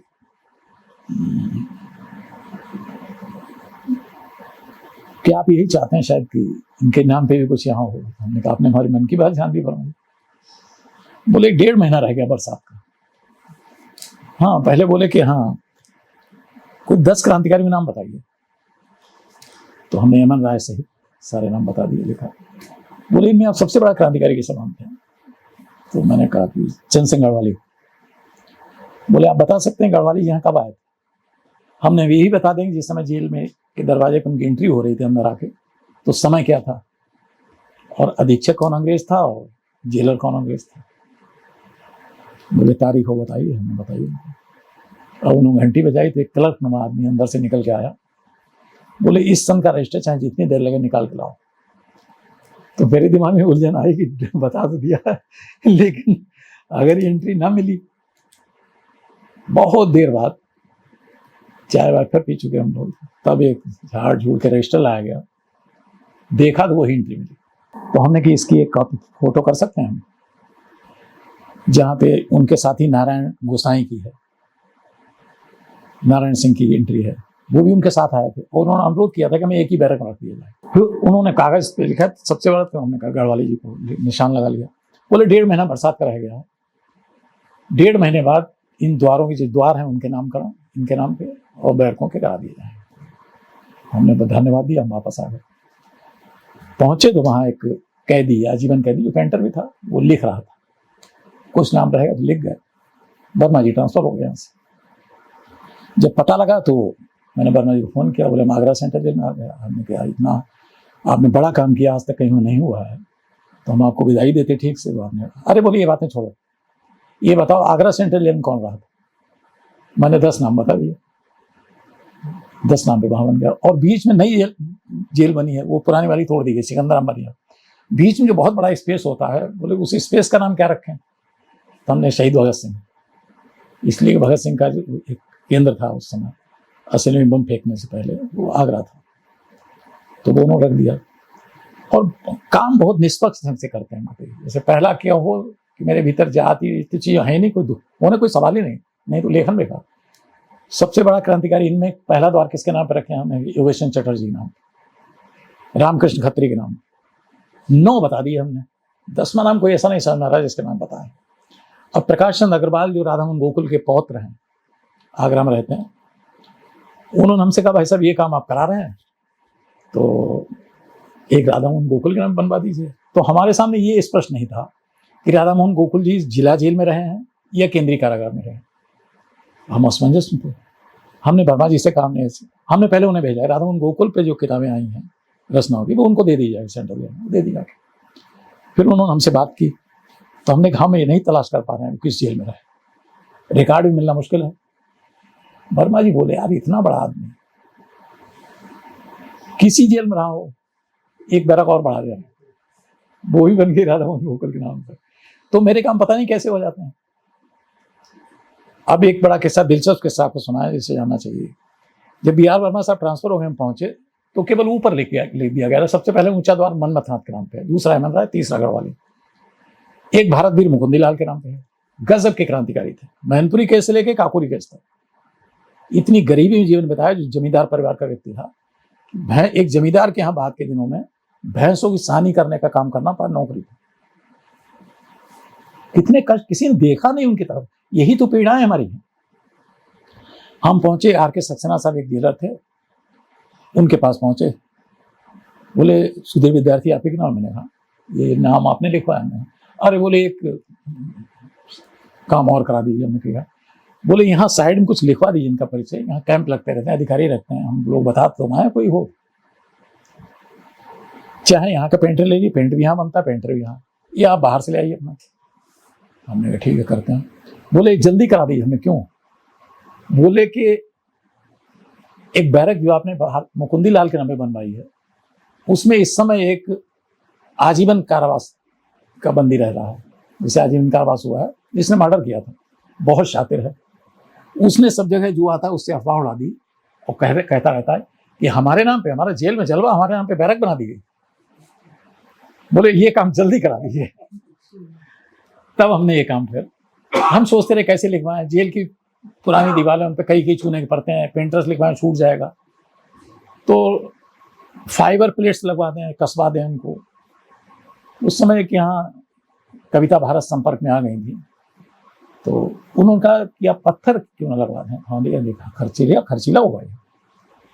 तो कुछ लोग ऐसे होते हैं जो थोड़ा धर्म कर्म जैसे होकर मानते हैं। एक दिन उन्होंने बुला लिया दोपहर में घर अपने, गए तो अंदर गई पहले और 11,000 रुपये ले आए। बोलिए पत्थर लगवा दीजिए। तो हमने नहीं, पैसा तो लेते नहीं किसी से, अगर आप चाहती हो ऐसा हो जाए पत्थर लगना तो हमारे साथ चलो, ऑर्डर दे दो। 8,500 पत्थर बन गए। बचे पैसे, तुम पैसे फोटो बनवा लिए, लगवा दिए। आगरा में भी फोटो दे आए, नैनी में 15 फोटो दे आए, लेकिन नैनी में बार बार जा नहीं पाते, बता भी आए थे क्या कहाँ, लेकिन अधिकारी ट्रांसफर होते रहे, वो सब पड़ा होगा। तो एक आदमी काम कर रहा है सब। अब जैसे आगरा में कुछ साथी होते जो नया प्रगतिशील या मार्क्सवादी वर्ग है या बौद्धिक वर्ग है, उसको इन चीजों में कोई आस्था नहीं। वो मार्क्स और लेनिन का तो नाम ले लेगा, साथ में थोड़ा भगत सिंह का, चे गुवेरा की तस्वीर लगा लेगा। सीमा आजाद की जेल डायरी आई है माओवाद के आरोप में, वो उसका पति विश्वविजय बंद हुआ। हमारे पास फोन आया कि जेल डायरी आ गई हैं, विमोचन आपसे कराना चाहते हैं इलाहाबाद विश्वविद्यालय में। तो हमने कहा भेज दीजिए, फिर टिकट भी करा दिया, गए वहाँ। जेल डायरियों को पढ़ा हमने, तो वहाँ बाहर दूसरे, हम नहीं कहते कि उन क्रांतिकारियों को बड़ा महत्व है उनका, लेकिन आप जहाँ जेल में ठहरी हैं, ठहरने की जगह आपकी, लेटने की जगह, वहाँ विदेशी क्रांतिकारी की तस्वीर लगा ली है, लेकिन अपने क्रांतिकारी जो उसी जेल में रहे उसके संघर्ष का कुछ पता ही नहीं। हमारे लिए महत्वपूर्ण क्या है? महत्वपूर्ण यह है कि राष्ट्रीय और अंतर्राष्ट्रीय होने से पहले क्षेत्रीय आंचलिक होना हमारे ज्यादा जरूरी है। क्षेत्रीयता या आंचलिकता राष्ट्रीयता या अंतर्राष्ट्रीयता के विरोधी नहीं है, बल्कि वही मिलकर ये सब बनता है। तो हम अपने जमीनी इतिहास, छोटे इतिहास को छोड़ दें। भाई यहाँ सबसे पहले देखिए, बरेली में खान बहादुर खान एक बड़ा नाम है। बरेली कॉलेज के 2 क्रांतिकारियों को, एक अध्यापक था, एक छात्र था जिसे फांसी लगी थी, जयमगिरी, बड़े नाम है। लेकिन सबसे बड़ा क्रांतिकारी जो दूसरे दौर की क्रांति हुई, उसमें बहुत बड़ा नाम है दामोदर स्वरूप सेठ का। बरेली में उनके नाम पे कुछ नहीं था। बीरेन डंगवाल उसके संपादक थे, मौलाना देखते थे, संपादक ढूंढता, उनका नाम नहीं आता था, लेकिन संडे मैगजीन को वही देखते थे जो बरेली से ही तब छपती थी। मैंने एक लेख भेजा था सेठ जी पर, जिसका शीर्षक था बांस बरेली का सरदार। वो उन्होंने संडे की मैगजीन में, तब मैगजीन और चौड़ी एक कलम आती थी, अखबारी चौड़ा आता था, वो भूल गए हम लोग, बांस बरेली का सरदार करके पहले पन्ने पे छापा। उसमें सेठ जी की कोई तस्वीर नहीं थी। तब लोगों को पता लगा कि सेठ जी का महत्व ये है और यहाँ के थे, इतनी सूचना है। मकान भी यही था। फिर हमें यहाँ बुलाया गया, कोई दिलीप गुप्ता थे, कोई और थे, उन सज्जन ने बुलाया, एक मीटिंग बुलाई इन लोगों ने, लेकिन ये भी कह दिया उनके 2 फोटो लेके आए। यहाँ तो फोटो भी नहीं थे। और इतनी पुरानी बात है कि दिनेश चौधरी विधायक थे, राजकुमार अग्रवाल मेयर थे। तो मैंने 2 फोटो दिए और ये भी कहा कि शाहजहांपुर से अगर कांच से प्रतिमा लगे तो 10,000 रुपये हम देंगे। पैसा हमसे नहीं लिया गया, कांच से नहीं, लेकिन पत्थर की प्रतिमा लगी, उसमें 7,000 रुपये बन जाती थी। त्रिलोकचंद सेठ ने बनवा दी, वो लग गई। अब वो सब टूट गई, 12 साल टूटी पड़ी रही, फिर लगवाई हमने, फिलहाल सुरक्षित है। कितना दुर्भाग्य, उस पार्क का नाम जो मौजूदा मेयर हैं उमेश गौतम, इन्होंने उस पार्क का नाम बदल दिया, साउथ एशियन गिलोरी पार्क कर दिया, पत्थर लगा दिया। इसके लिए हमने इतना कमिश्नर को लिखा, डीएम को लिखा। अभी एक हमने ज्ञापन भी दिया है ट्रेड यूनियन की तरफ से भी, उन लोगों से कहा तो वो आया, ज्ञापन अपन लिखा, वो दिया गया। अखबार में स्वीकार किया है, उसकी दूसरी पदाधिकारी पे महिला है कि वो तुरंत ही बस लग गया है, लेकिन हटाया नहीं गया, ना हटाया जाएगा, बल्कि उसके बोर्ड भी बदलवा दिए गए। तो अपने इतने बड़े क्रांतिकारी को भूल के, जिसके बारे में मैनपुरी केस के राजाराम भारती कहा करते थे कि मैंने अपने जीवन में दामोदर सूद सेठ से ज़्यादा कष्ट सहन करने वाला क्रांतिकारी नहीं देखा, उसको भुला दिया। और अब जो यहाँ अपराध हो रहा है वो तो और बड़ा हो रहा है। नेहरू की प्रतिमा हटा दी गई चौकी चौराहे पे, आपने देखी होगी, जो बरेली की 2 खूबसूरत प्रतिमाएं थी, बाकी तो बड़ी भौड़ी से लगी हुई है। सरदार पटेल कोई प्रतिमा सुंदर नहीं लगी है। एक होमी जहांगीर भाभा वैज्ञानिक थे, बड़े वैज्ञानिक, आप सभी जानते होंगे, उनकी बरेली कॉलेज के विज्ञान संकाय के परिसर में लगी हुई, और दूसरी नेहरू की बहुत बोलती हुई प्रतिमा थी, हटा दिया। तो स्थानीय इतिहास की बहुत उपेक्षा हुई। जैसे मेरा इस बात का विरोध नहीं है, मैं अम्बेडकर से जाता हूँ, ज्योतिबा फुले को पसंद करता हूँ, लेकिन महात्मा ज्योतिबा फुले के नाम पर यहाँ विश्वविद्यालय बनाया गया, वो दामोदर सूद सेठ के नाम पे हो सकता है। अब कोई कहे कि आप क्रांतिकारी का पक्ष ले रहे हैं, हम करें दूसरा नाम पंडित राजेश्याम कथावाचक का है, वो तो क्रांतिकारी नहीं थे, वो तो परंपरावादी थे, रामायण के रचयिता थे, उनके नाम पे हो सकता है, ताकि स्थानीयता का बोध हो। लेकिन जब हम खोजने गए थे राठ उस इलाके में, राधा मोहन गोकुल की प्रतिमा समाधि कहाँ है, तो 2 पुलों से हम गुजरे, एक इंदिरा गांधी के नाम पे था, एक राजीव गांधी के नाम पे था, जबकि उस इलाके में 2 बड़ी शख्सियत हुई। पंडित परमानंद झांसी वाले, बेतवा का पुल उनके नाम पे हो सकता था, जो उनकी मृत्यु हुई है राधा मोहन गोकुल की, वो वहीं हुई है खोही में, एक पुल उनके नाम पे हो सकता था। नेहरू के नाम पे, गांधी के नाम पे तो बहुत सारी चीजें हो सकती थी। तो इससे स्थानीय इतिहास का, जो हमारा लोक इतिहास एक तरीके का है, उसका बहुत नुकसान हुआ। आपने कहा कि राष्ट्रीय अंतर्राष्ट्रीय होने से पहले स्थानीय क्षेत्रीय होना जरूरी, तो आपने जो जनपदीय इतिहास की जो किताबें लिखी हैं, उसके पीछे यही आपका उद्देश्य रहा है या किसी ने प्रेरित किया आपको इसकी तरफ? कि मतलब ये नहीं, ऐसा नहीं। हम आपको बताएं कि बेटे की मृत्यु हुई हमारी 1990 में, बहुत दुखद हुई। उसके बाद पत्नी की निधन हुई। उसके बाद सत्ता और व्यवस्था ने जिस तरीके से हमारा विस्थापन किया, जगह जगह भगाया, निगरानियां, मुकदमे, ये सब अभी झेल रहे हैं, उस समय के मुकदमे अभी झेल रहे हैं। तो हम जब बीसलपुर आए तो वहाँ हमारा जन्म स्थान, पैतृक घर तो शाहजहांपुर में है, वो हाँ, तो एक मन में आया, कोई हमारे पास खाका भी नहीं था बना बनाया कि इसी जगह पे कैसी चीज लिखी जाए। तो लगा कि गांव पर, जन्म स्थान पे कोई संस्मरण लिखे, तो मेरा गांव मेरे लोग हमने लिखा। फिर लगा कि संस्मरण का क्या होगा, कहाँ छपेगा। तब मैंने ये किया कि चलो इसको विस्तारित किया जाए, क्यों ना एक जगह पे ही किताब लिखी जाए। तब मैंने पहचान बीसलपुर को। तो कोई मॉडल नहीं था हमारे सामने, हमने अपने आप उसको कुछ आज़ादी की लड़ाई के लोग छांटे हमने। एक उर्दू शायरी की बहुत बड़ी परंपरा बीसलपुर और पीलीभीत जनपद में रही है। जो पीलीभीत के पास एक सटा हुआ कस्बा है, टाउन एरिया, जहानाबाद, सुरूर जहानाबादी, उन्हीं के परिवार और खानदान के लोग बीसलपुर इधर थे और बड़े पायेदार उर्दू शायर थे।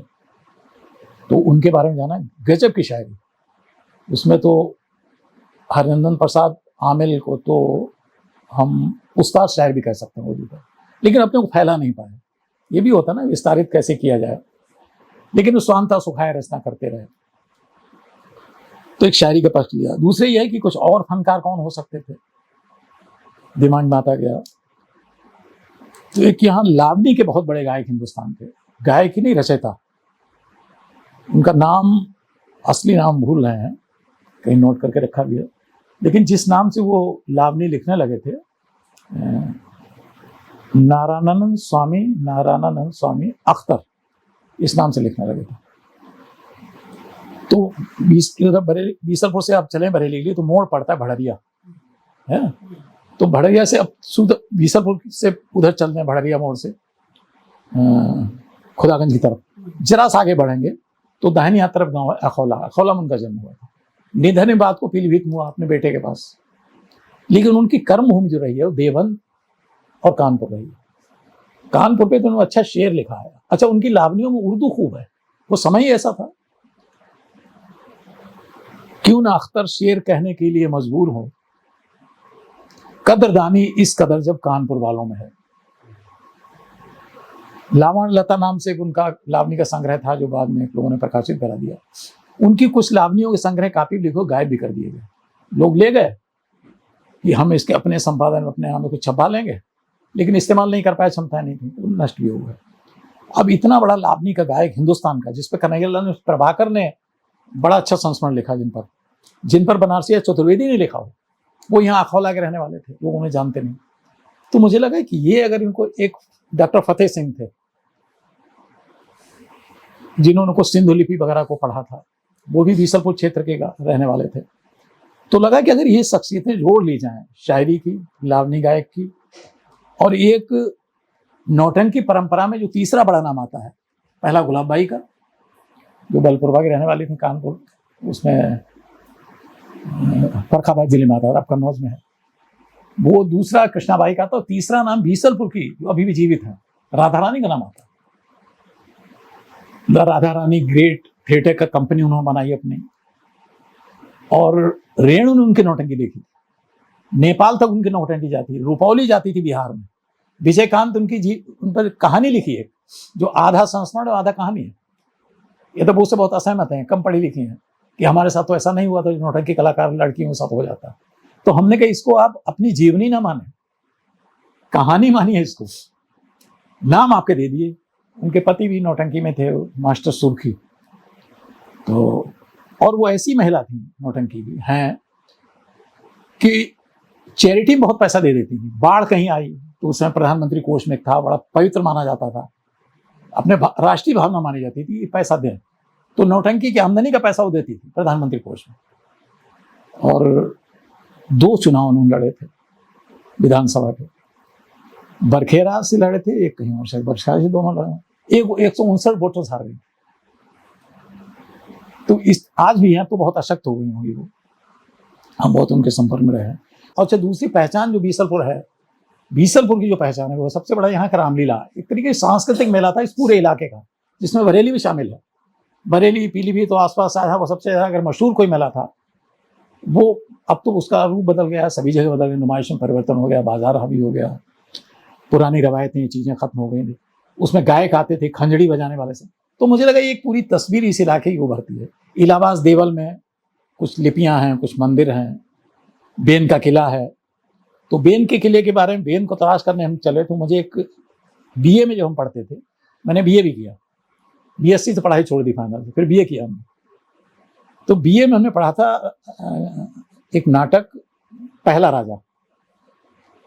तो पहला राजा बेन और प्रथु जिनके नाम पे पृथ्वी बनी है उन पर था। तो उसमें बेन का जिक्र आता है, बेन की माँ सुनीता, कैसे मारा गया बेन को, पूरा ब्राह्मणों का षड्यंत्र उसमें। तो उसमें जो उस नाटक में बड़े जनवादी तत्व, जनवादी पक्ष भी है।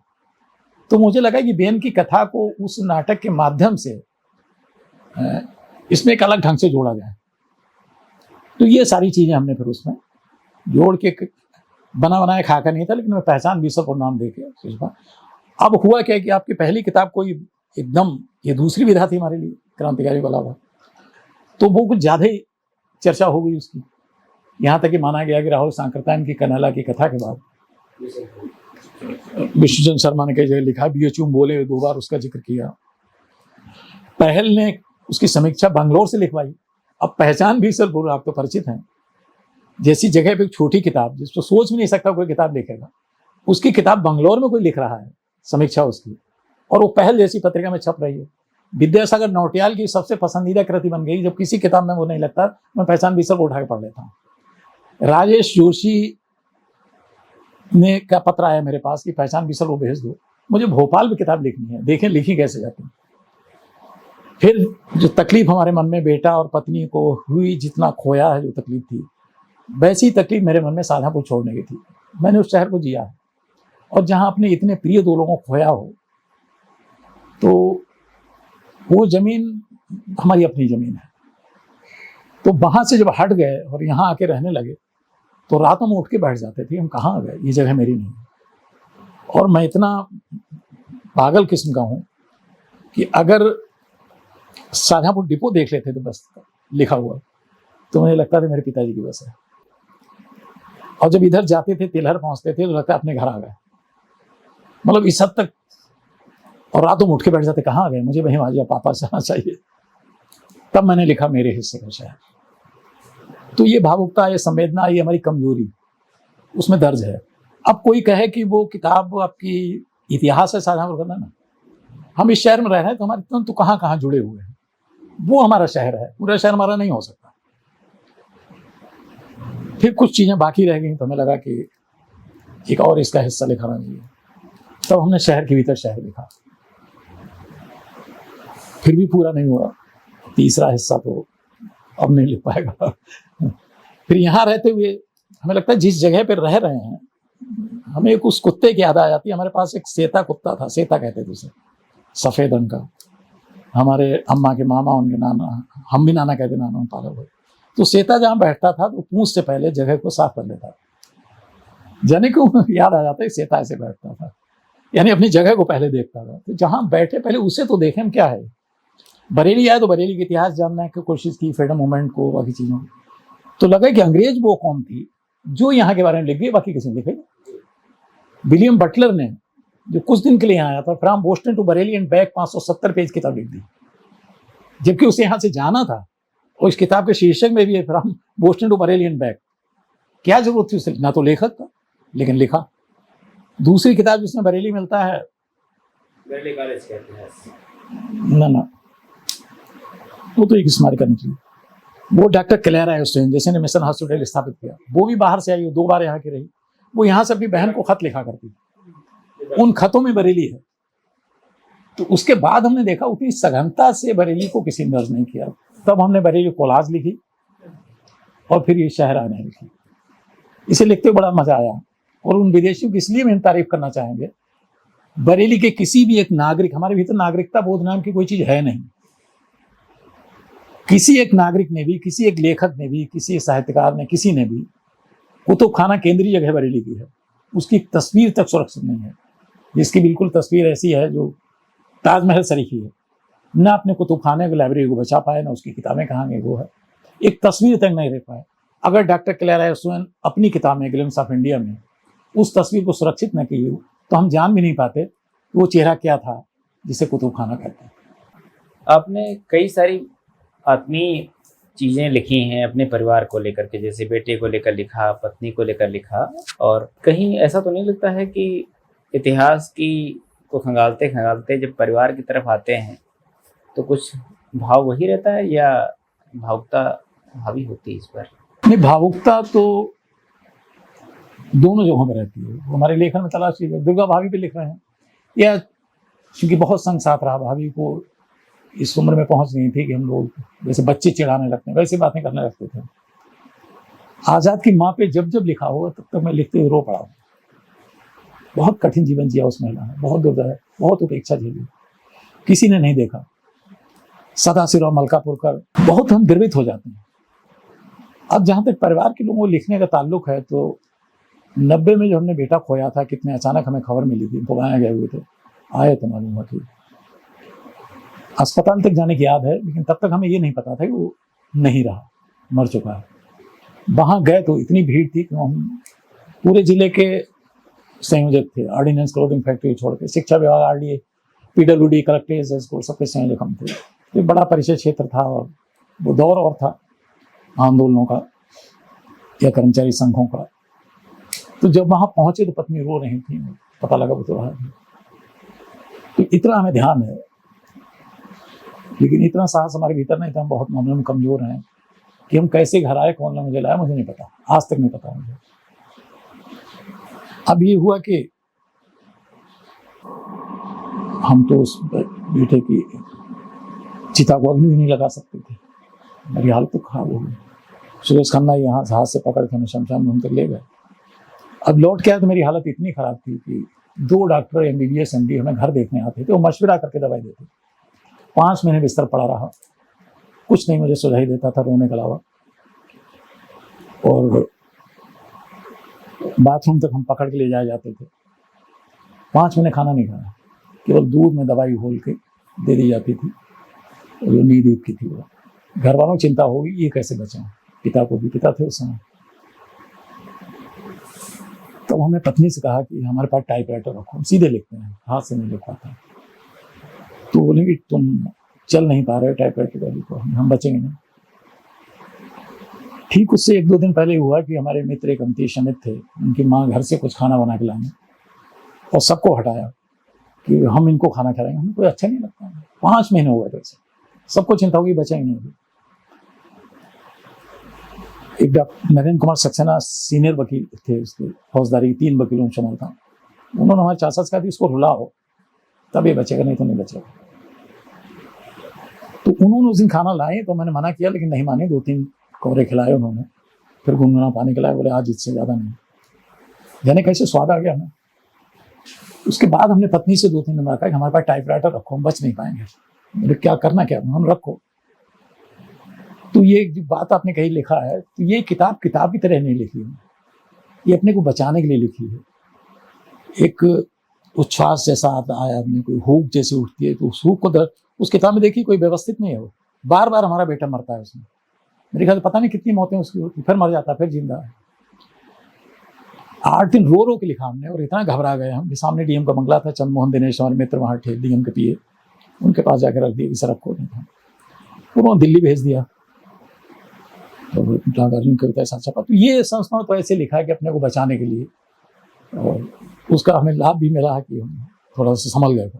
ये लगा कि हमने कन्हैयालाल मिश्र प्रभाकर बहुत चिंतित हुए हमारी हालत सुन के, जान के। उनका पत्र रखा है, छपा भी है। तो बड़े जीवंत व्यक्ति थे वो। कभी सुधीर में आके कुछ समय लिखा, 2 घंटे यानी 1 घंटे यानी कुछ ऐसा लगा, इतने समय में तुम्हें मैं ठीक कर सकता हूँ। और तुम ये देखो, तुमने हिंदी में अपने बेटे का ताजमहल बना दिया, मेरा राजहंस लिख के।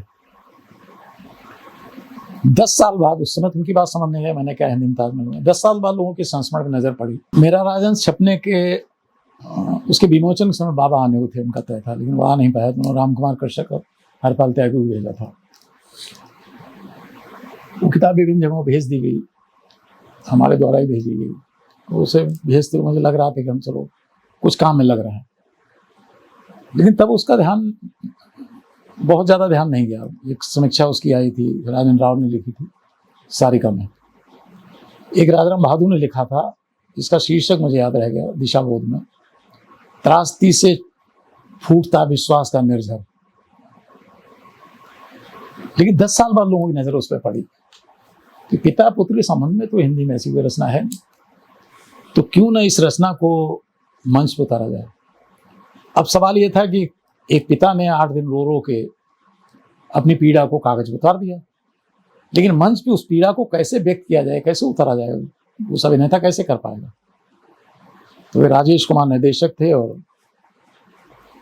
उन्होंने उसमें कोई संवाद या नाट्य लेखन नहीं किया, बल्कि उसका कोई संक्षेपीकरण कुछ आगे का पीछे करके, और वो एक 1.5 घंटे की रचना उसे बना के पेश किया। तो शायद हिंदी में पहला प्रयोग था, भारतीय भाषाओं में तीसरा। शायद अजीत कौर की, अब हम भूल रहे हैं, पहले दोनों नाम याद थे मुझे। 2 भाषाओं में ऐसा प्रयोग हो चुका था। संस्मरण का सीधे मंचन हिंदी में पहला था। तो उसके 50 से अधिक शो हो चुके। फिल्म के लिए भी संवाद लिख गए थे, लेकिन कोई उसे प्रायोजक नहीं मिला। अब वो कैसी रचना है, क्या है, वो हमने तो अपने बचाने के लिए लिखी थी। दूसरे संस्मरण यह है कि मेरी एकमात्र रचना ऐसी है सारी रचनाओं में, जो कथादेश ने छापा था, शीर्षक लंबा सा है, मशहूर आलम जंत्री पढ़ती हुई तुम किसका भविष्य बांचते थे पिता। पिता पे लिखा है, माँ पे लिखा है, वो वर्तमान साहित्य में छपा था, अम्मा का पानदान। तो हम जाने क्यों अपने में सोचते रहते हैं, इसका जवाब नहीं मिलता कि पिता पे संस्मरण हम ज्यादा अच्छा लिख सके, माँ पे नहीं लिख सके। क्या इसलिए कि हम पुरुष हैं? यदि नमता सिंह ने उसे कहानी के रूप में छाप दिया, कहानी लिख दिया, तो संस्मरण वही था, पूरा था। तो पिता पे अकेली ऐसी रचना है जो कभी कभी मन होता है, कोई किसी रचना को सुनाने की इच्छा नहीं होती कि पिता वाली रचना है तो किसी को सामने बैठ के सुनाए, और 2 बार हम ऐसा कर भी चुके। हाँ, पत्नी भी लिखने चले, वो भी कथादेश ने छापा था, 1-12 जो लहू विराम है। पत्नी चिट्ठियां बहुत अच्छी लिखती थी, और प्रियतम हृदय स्पर्श करके। बहुत पढ़ी लिखी नहीं थी वो, लेकिन उनके यहाँ पूरे परिवार में एक अजीब सी बात थी कि खूब तर्क और बहस और खुलापन था। और उनके यहाँ एक लाइब्रेरी थी, सहकारी पुस्तकालय, तो उनके भाई ने स्थापित की। तो बहुत सारा रविंद्र और शरद को उन्होंने बहुत पढ़ रखा था। हमारे साहित्य में बहुत दिलचस्पी नहीं थी, लिखते थे जो। तो वो चिट्ठियां बहुत अच्छी लिखती थी। वो सारी चिट्ठियां बक्से में रखी हुई हैं। 3 बार प्रयास किया, वो चिट्ठियां निकाली, 1-2 चिट्ठियां पढ़ पाया कि मैं खुद परेशान हो गया, मैंने बांध करके रखी। हमने साहस नहीं हमारा पढ़ने में। मेरा राजहंस में एक छोटी चिट्ठी का जिक्र है बस, तो ये उसके बगैर ही लिखा गया है। उन चिट्ठियों खोलने का आज भी साहस नहीं हुआ। तो जो भी आधा अधूरा है, कोई रचना पूरी नहीं होती। और दुख के बारे में तो हमारा ये मानना है कि कोई भाषा दुनिया में ऐसी नहीं है जो दुख को पूरी तरीके से व्यक्त कर सके, वो केवल महसूस करने की चीज़ है। क्रांतिकारियों की माओं पर लिखते हुए क्या चीज़ें आपके दिमाग में थी? कि भगत सिंह का नाम जानते हैं, अशफाकुल्लाह खां का नाम जानते हैं, लेकिन माओं की बात, ये चीज़ें उसमें भी दर्ज हैं कि अशफाकुल्लाह की माँ है तो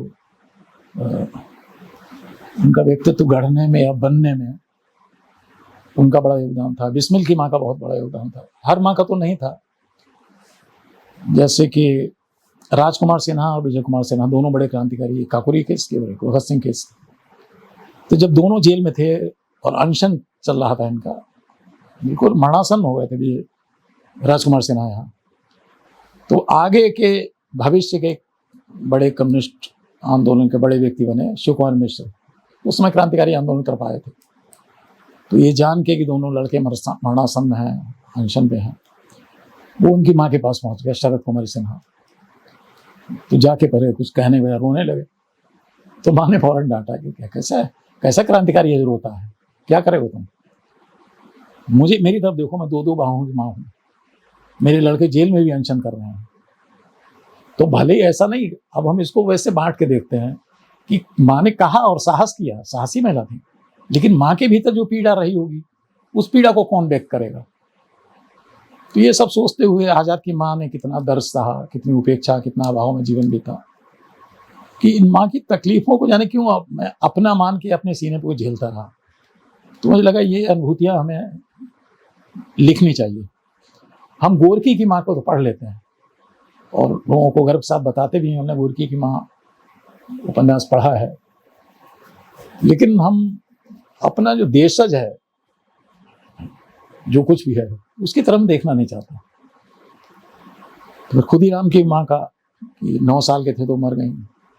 बाद में अपरूपा उसकी बहन ने, कुछ माओं के चित्र नहीं मिले जिनकी हम कल्पना ही करते रहे। मणिन्द्र बनर्जी के परिवार के बहुत नज़दीक रहे, वो सारे चित्र हमारे पास थे। तो मुझे लगा कि इन माओं पे कुछ लिखा जाए, कुछ अलग ढंग से भी किया जाना चाहिए, ना कि केवल दस्तावेजीकरण। वो इतिहास, इस इतिहास को कौन दर्ज करेगा?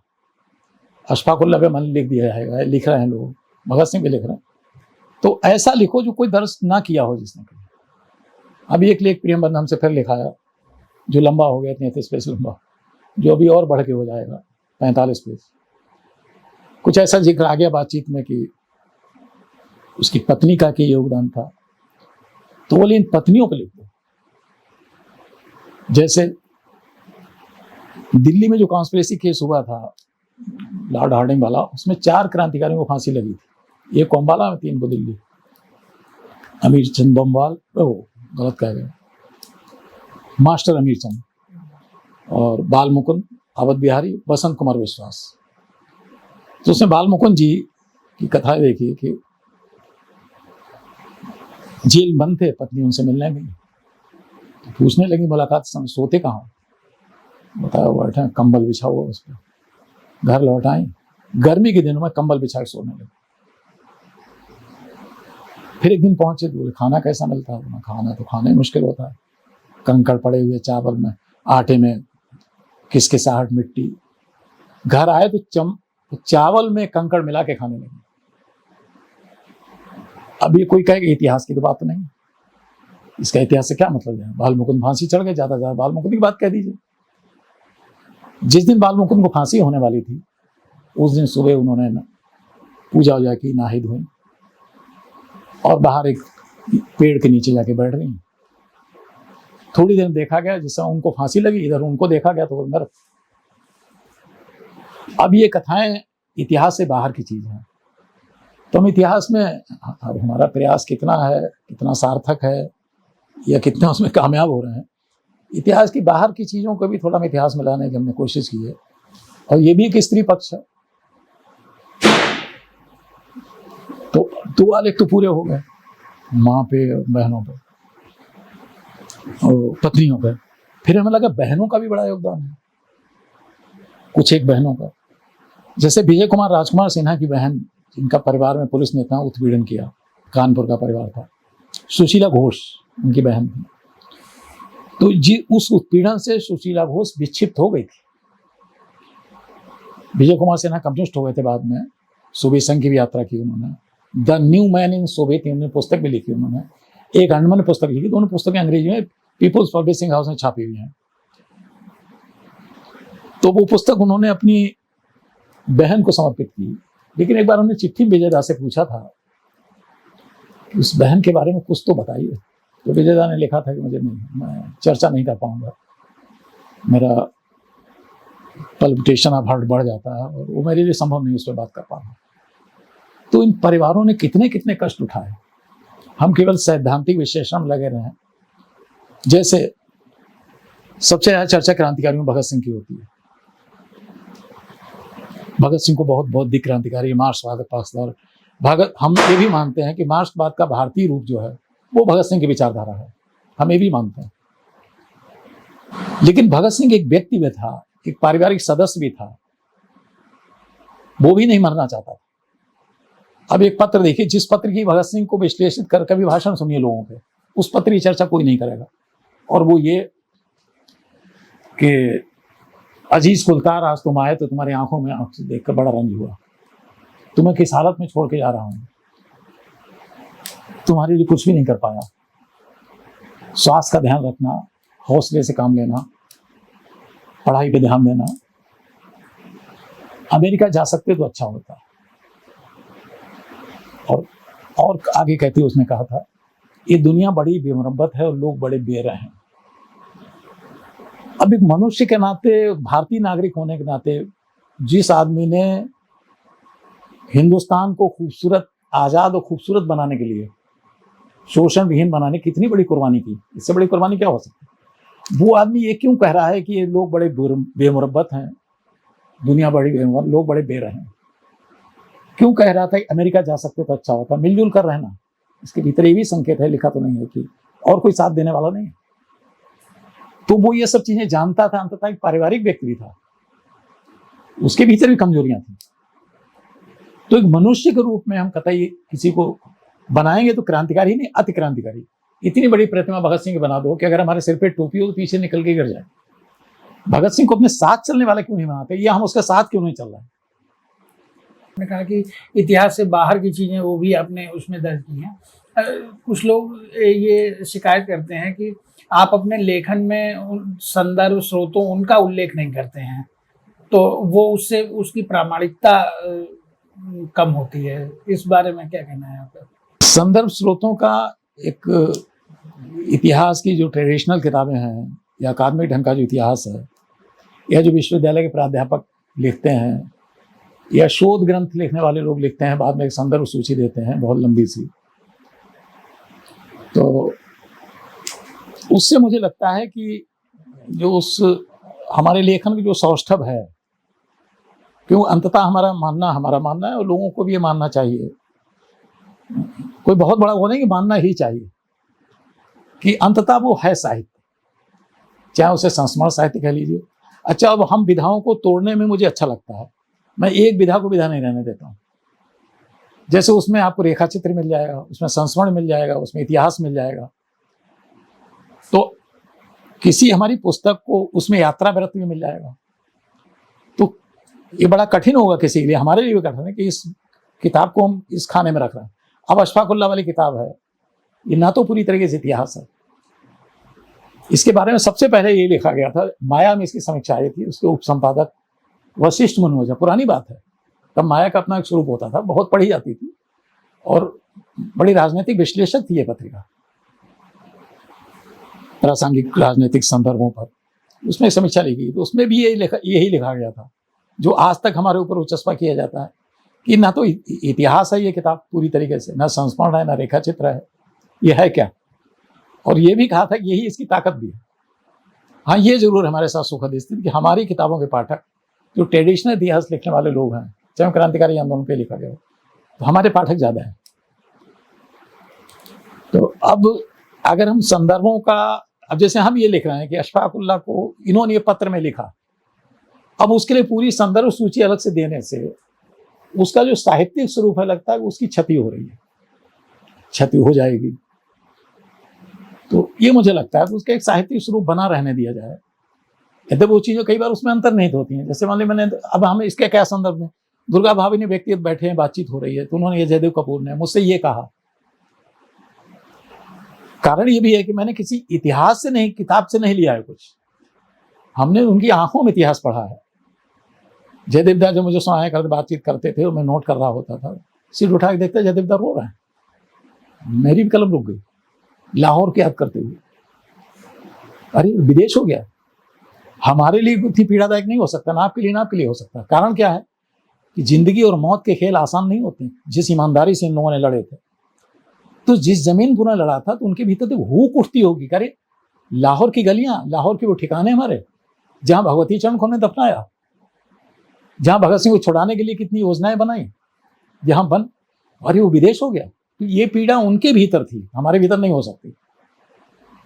हमसे किसी ने कहा था, एक पत्रकार ने पूछा था, वो उसके फ्लैग पे भी दर्ज है, विप्लव की स्मृतियों यात्रा संस्मरण हमारे हैं, कि अगर आपको, मैंने एक भी विदेश यात्रा नहीं की आज तक केवल नेपाल गए हैं, वो भी पैदल चलते हुए वाचस्पति के साथ, महन तक बाकी विदेश यात्रा नहीं। तो कहा कि आपको कहीं जाने का अगर अवसर मिले तो आप क्या देखना चाहेंगे? तो हमने कहा लाहौर, हम वो गलियां देखना चाहेंगे, शादमान चौक जहाँ भगत सिंह को फांसी लगी थी, या चटगांव देखना चाहेंगे, या अमेरिका में जाके गदर पार्टी का ऑफिस देखना चाहेंगे, मौलाना बरकतुल्लाह की कब्र देखना चाहेंगे। तो हमें नहीं लगता कि हाँ, कुछ लोग कहते हों कि जैसे कर्मेन शिष्य ने 2 बार इस बात का उल्लेख किया कि उसकी प्रामाणिकता बढ़ जाएगी। तो प्रामाणिकता जानने के लिए कुछ और चीजें भी तलाश करनी चाहिए। हमारी किताब में ही हमारी कुंजी तलाश करोगे, अगर हम ये जिक्र कर रहे हैं कि ये बात हमने वहां से ली, उन्होंने कहा है, तो उनको पढ़िए। तो कम से कम हमें जाने क्यों लगता है कि हमारा जो किताब का साहित्यिक रूप है, वो संदर्भ सूची देने से क्षतिग्रस्त होगा। बाबा, नागार्जुन के साथ आपका लंबा साथ रहा है, आपके यहाँ तो महीनों का प्रवास करते थे वो, तो क्या चीजें हैं बाबा की जो बहुत याद आती? नहीं, बाबा हमारे यहाँ कैसे आए, क्यों आए, हम तो बहुत मुखर भी व्यक्ति नहीं है। बातचीत में भी हमने कभी कहा हो कि बाबा आप हमारे घर आए, ये भी कहने के साहसी नहीं थे। बाबा जैसा व्यक्ति हम कहेंगे हमारे घर आओ, क्यों आए? बाबा स्वतः ही हमसे जुड़ गए। हमें याद है कि सबसे पहले बाबा को हमने देखा था प्रगतिशील लेखक संघ के 50 साल जलसे में, देर से आए थे वो, और जो रविंद्रालय लखनऊ का रेलवे स्टेशन चारबाग के सामने लगभग आगे बढ़ के थोड़ा सा, उसमें वो छत पे रुके हुए थे। पता लगा बाबा नागार्जुन आए, हमने देखा नहीं था, पहली बार दर्शन किए उनके। तो लेटे हुए थे, कुछ हल्की सी पैर में सूजन थी, अरुण कमल भी पास में थे बैठे, मतलब आराम कर रहे थे सब लोग। वहां बाबा को देखा। फिर उसके बाद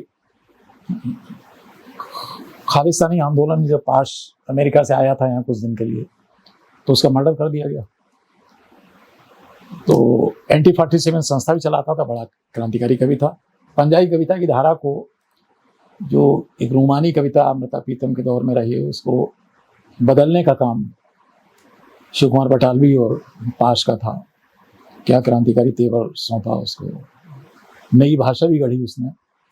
तो उसका मर्डर हो गया। तो उसके मर्डर पे सबसे पहला आयोजन करने वाला कोई व्यक्ति था तो हम थे। शाहजहाँपुर में एक प्रदर्शनी कविताओं की लगाई उसने, जयदेव कपूर को बुलाया था और कविता पाठ हुआ। 2 दिन का आयोजन था। 100 पोस्टर बनवाए थे हमने, गांधी भवन में बाहर के हिस्से में लगाए थे।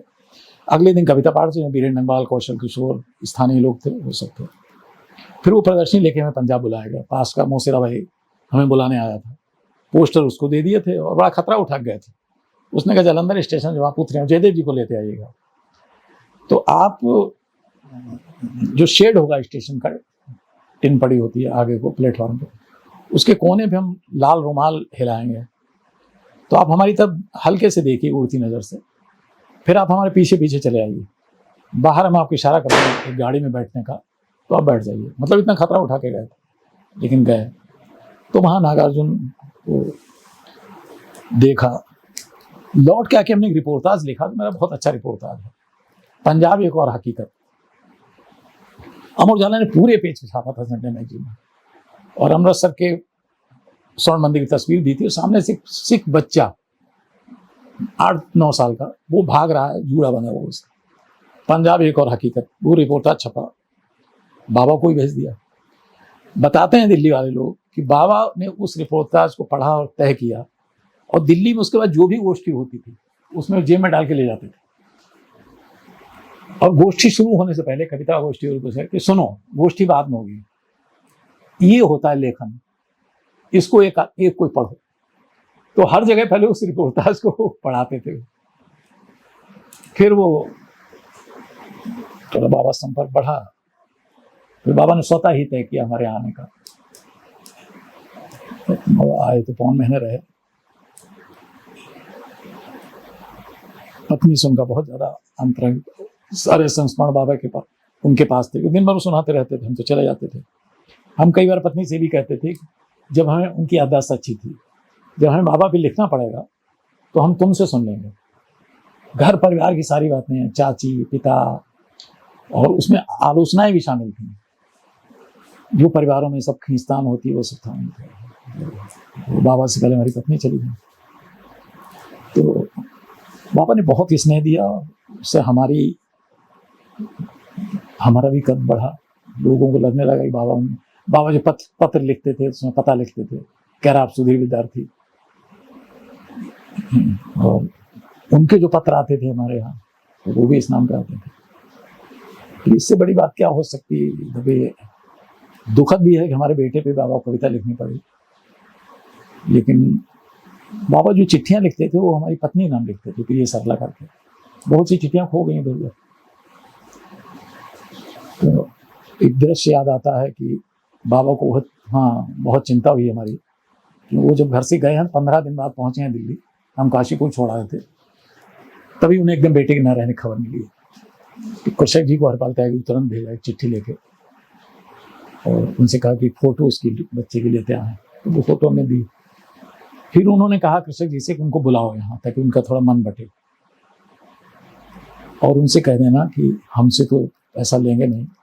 कृषक जी पत्रिका निकालते थे अलाव, काफी दिन निकाली उन्होंने, अच्छी पत्रिका निकाली थी, कि ये कह देना उनसे कि खर्चा अलाव देगा, पैसे हम तुम्हें दे देंगे। ये स्नेह था बाबा का। तो कृषक जी ने पत्र लिखा, हमसे कहा कि ऐसा ऐसा। तो मैं कहूँ कि अलाव पत्रिका इतनी पैसे वाली कैसे हो गई कि हमारा पत्नी का बच्चों का आने जाने का खर्चा देगी। तो बहुत बात को राम कुमार कृष्ण ने बताया कि बाबा ने कहा है, वो पैसा लिया नहीं कि वो हम तुम्हें दे देंगे, तुम कह देना अलाव का है। तो इस तरह बाबा का संरक्षण एक तरीके से हमारा।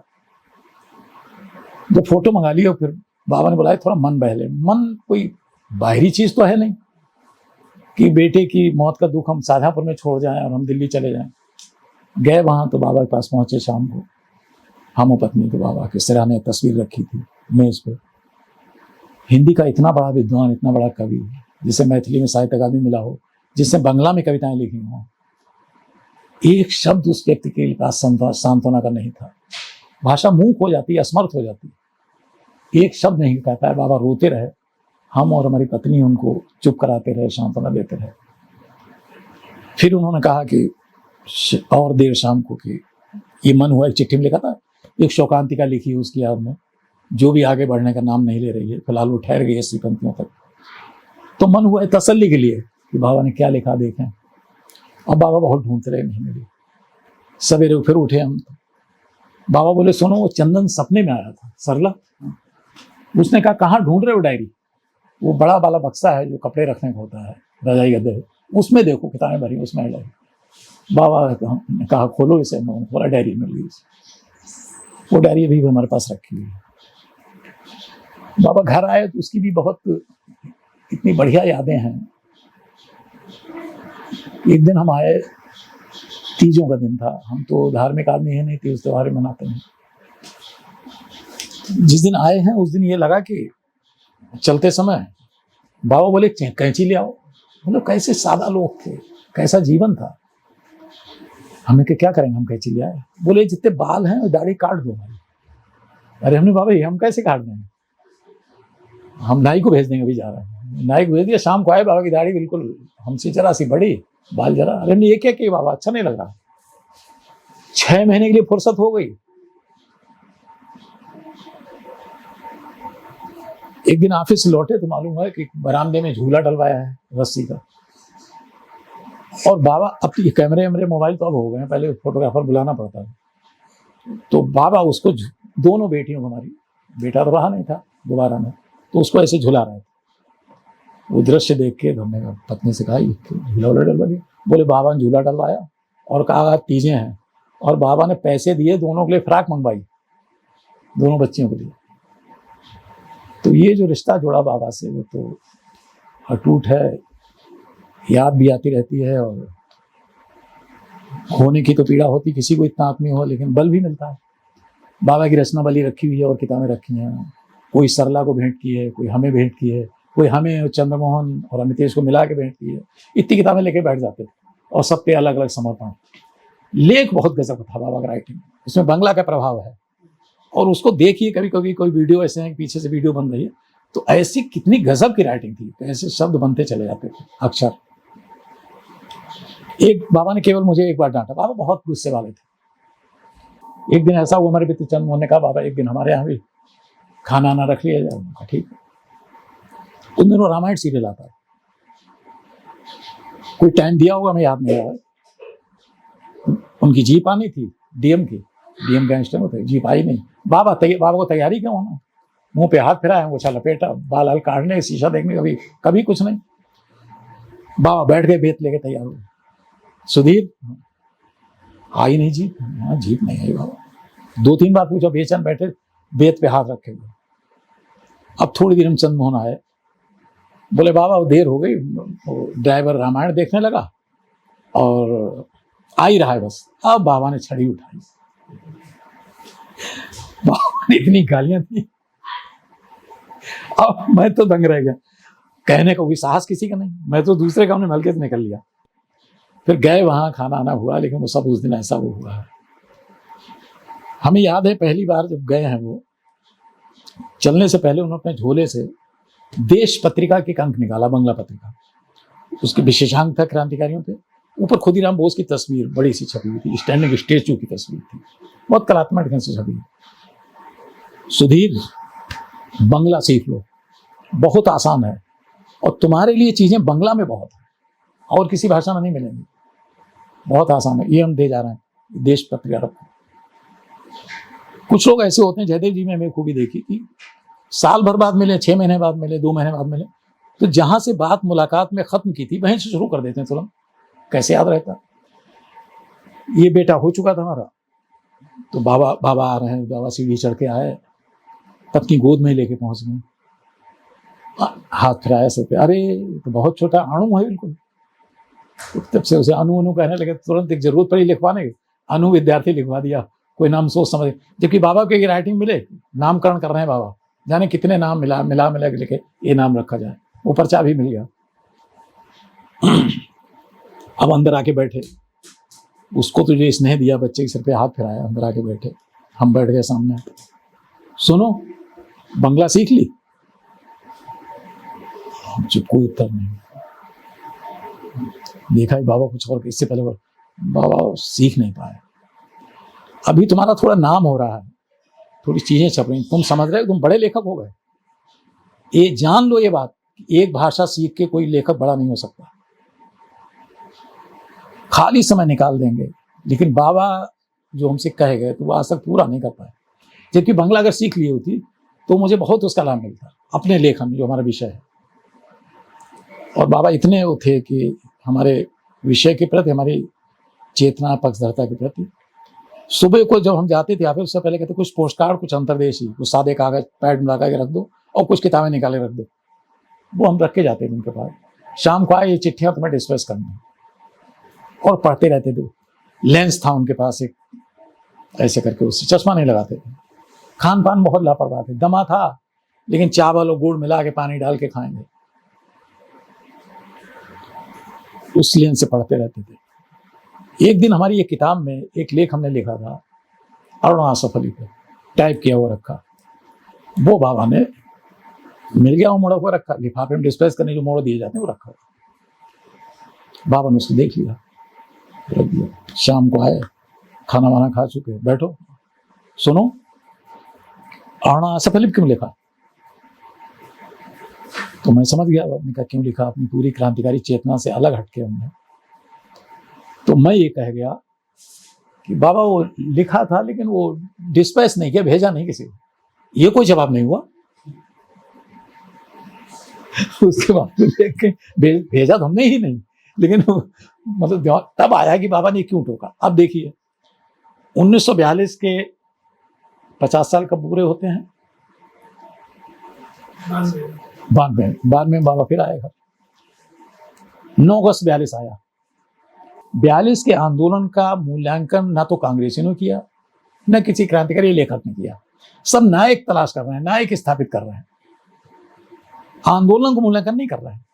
जैसे कि हम पहले कहा हमने कि 42 का आंदोलन भले ही कांग्रेस या गांधी की आवाज थी, लेकिन अंततः ये आंदोलन गांधीवादी या कांग्रेस के हाथ से फिसल के क्रांतिवादियों के हाथ में चला गया, वही जगह जगह उसका संचालन करते रहे और इसलिए उस पूरे आंदोलन का चरित्र ही क्रांतिकारी बन गया। और यहाँ तक कि गांधी जो मूवमेंट देखा है जेल के अंदर से, जो खबरें आ रही थी, चीजें आ रही थी, उन्होंने कह दिया मैं इसके पितृत्व से इनकार करता हूँ, ये हमारा आंदोलन नहीं है, उसमें जो कुछ हिंसा जो कुछ हो रहा था।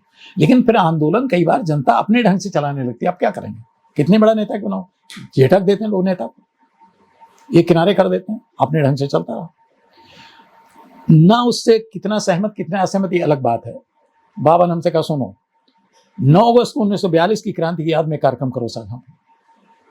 कार्यक्रम किया, 150 लोग उपस्थित थे होटल में, बहुत लोग 200 लोग तुरंत आ जाते थे। तो बाबा गए उसमें।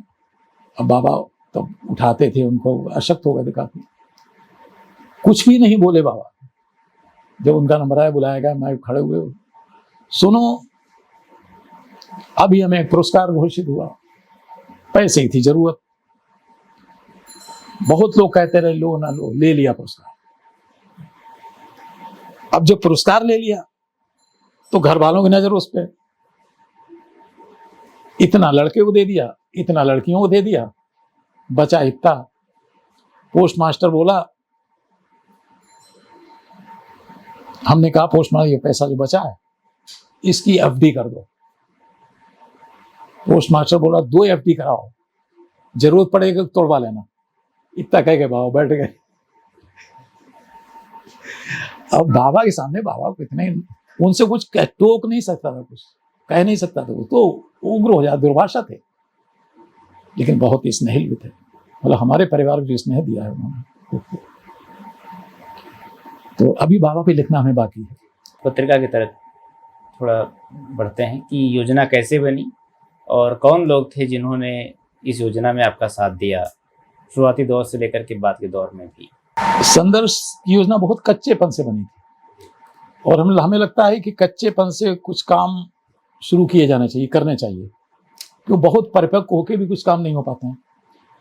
सबसे पहले चंद्रशेखर आजाद की बलिदान शताब्दी आने को थी, जब क्रांतिकारी भवानी सिंह रावत उनके साथी हमारे घर आए थे, तो ये विचार बना कि आजाद की बलिदान शताब्दी पर एक युवा थे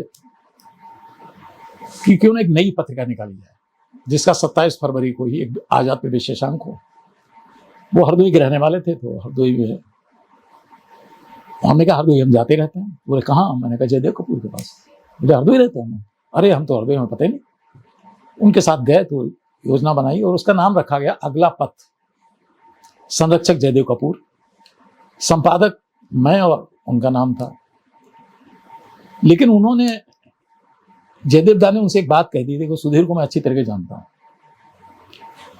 ये पैसे की व्यवस्था नहीं कर पाएंगे, ये तो एक अंक कोई देना चाहे पैसे ये रख लीजिए इसके, तो ये भी लेने में संकोच करें, नहीं लेंगे। पैसे की व्यवस्था तुम्हें देखनी पड़ेगी, संपादन नहीं देखेंगे। उन्होंने हाँ कह दी। पहला अंक चंद्रशेखर आजाद पे, हमारे क्रांतिकारियों संपर्क थे तो हमने सबसे संस्मरण मंगा लिए। जब उनसे कहा कि अब मैटर आ गया है, ये छपने को दे दिया जाए, 2-4 बार उन्होंने जवाब नहीं दिया, आ रहे हैं अभी आ रहे हैं। तीसरी बार उन्होंने कहा कि वो, मतलब 2-4 बार से ज्यादा, जो हमने कहा बैठा के उनको कहा भाई फिर देर हो जाएगी, तो उनका हमारी अम्मा ने मना कर दिया। मुझे इतना गुस्सा आया कि अब कोई क्रांति या परिवर्तन के काम में लगोगे भी तो अम्मा से पूछ करोगे, अरे पहले पूछ लिया होता। अब हम निराश हो गए, तो हमने उस मैटर को ये किया, श्याम सिंह बागी के पास गए और मैं दादा के बगैर आपको बताए, ये बताने चाहिए कि योजना बन गई थी ऐसी। अब वो लड़का जो है वो मुकर गया, क्या करें इसका। क्यों ना साथी की एक आज़ाद पत्रिका की साइड में आज़ाद विशेषांक निकालना है, जो वो अक्सर निकालते रहते थे पीछे। तो उन्होंने मुझे डांटा, बोले तुम यहाँ क्यों आए? कल्पना प्रेस जहाँ साथी छपता है वो तुम्हारे पड़ोस में है या हमारे पड़ोस में? नहीं, हमारे पड़ोस में। वहां पहले दे के आना चाहिए था कि आज़ाद विशेषांक छपेगा, फिर हमें बताने आते। आज़ाद विशेषांक छप गया, लेके गए इलाहाबाद एलिफेंट पार्क में, वहां विमोचन हुआ, सब बिक गया। उसकी एक कापी जर्जर कहीं पड़ी होगी अभी।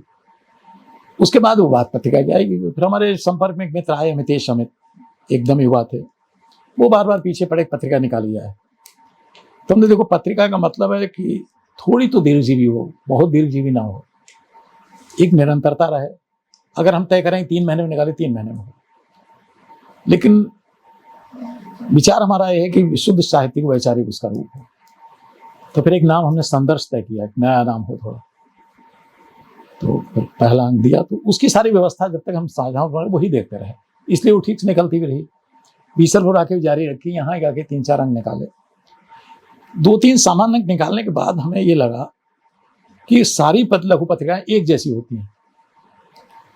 अशोक भाई कुछ 2 कहानियां दे दी, 5-7 कविताएं लोगों को दे दी, 1-2 वैचारिक लेख दे दिए। जब पत्रिका चलने लगी, कोई चिट्ठी पत्री दे दी, एक संपादकीय दे दिया, जो भी है, तो सब एक जैसी होती है।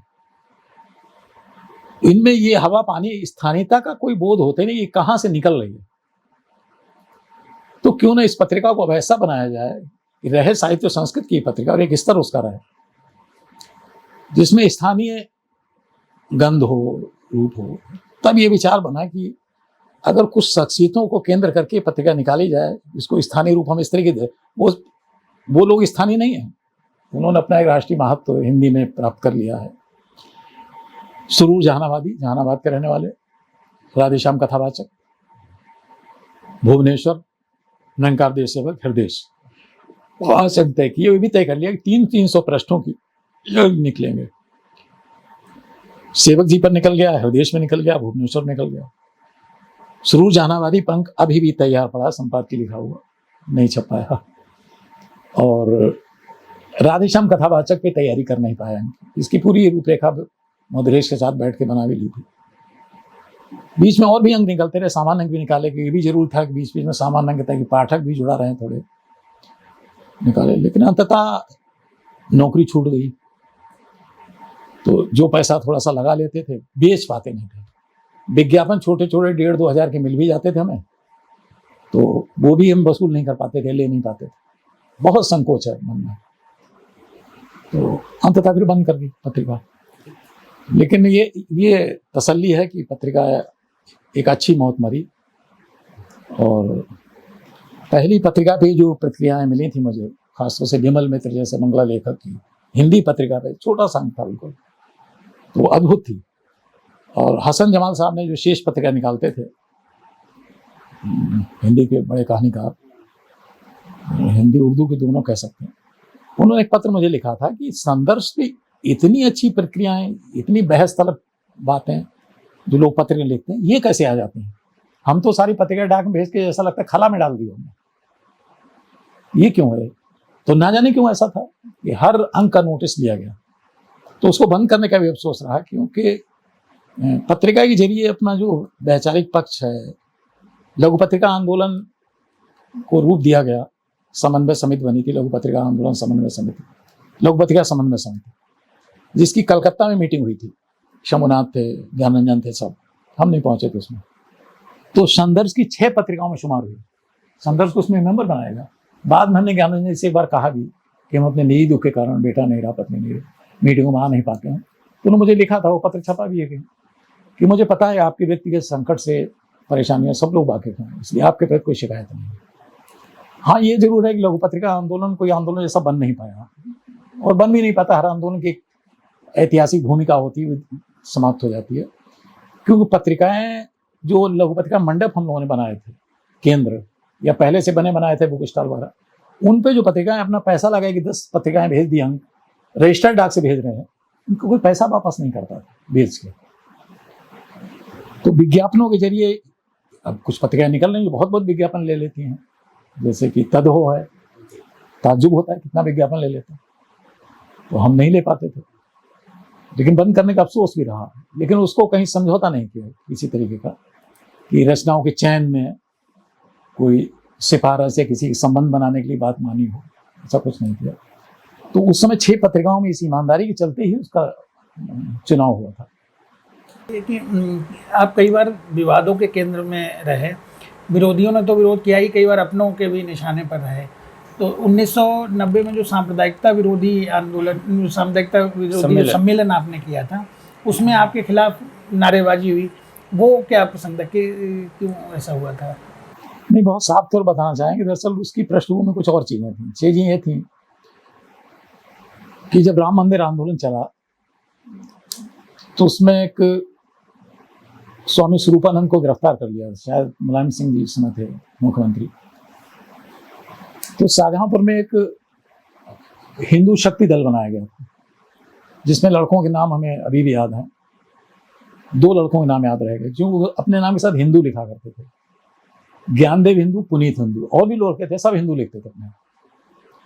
हिंदू शक्ति दल बन गया, थोड़े से लोग थे वो। अच्छा, कोई उनसे समझदारी की या वैचारिकी की उम्मीद करना ही बेकार था।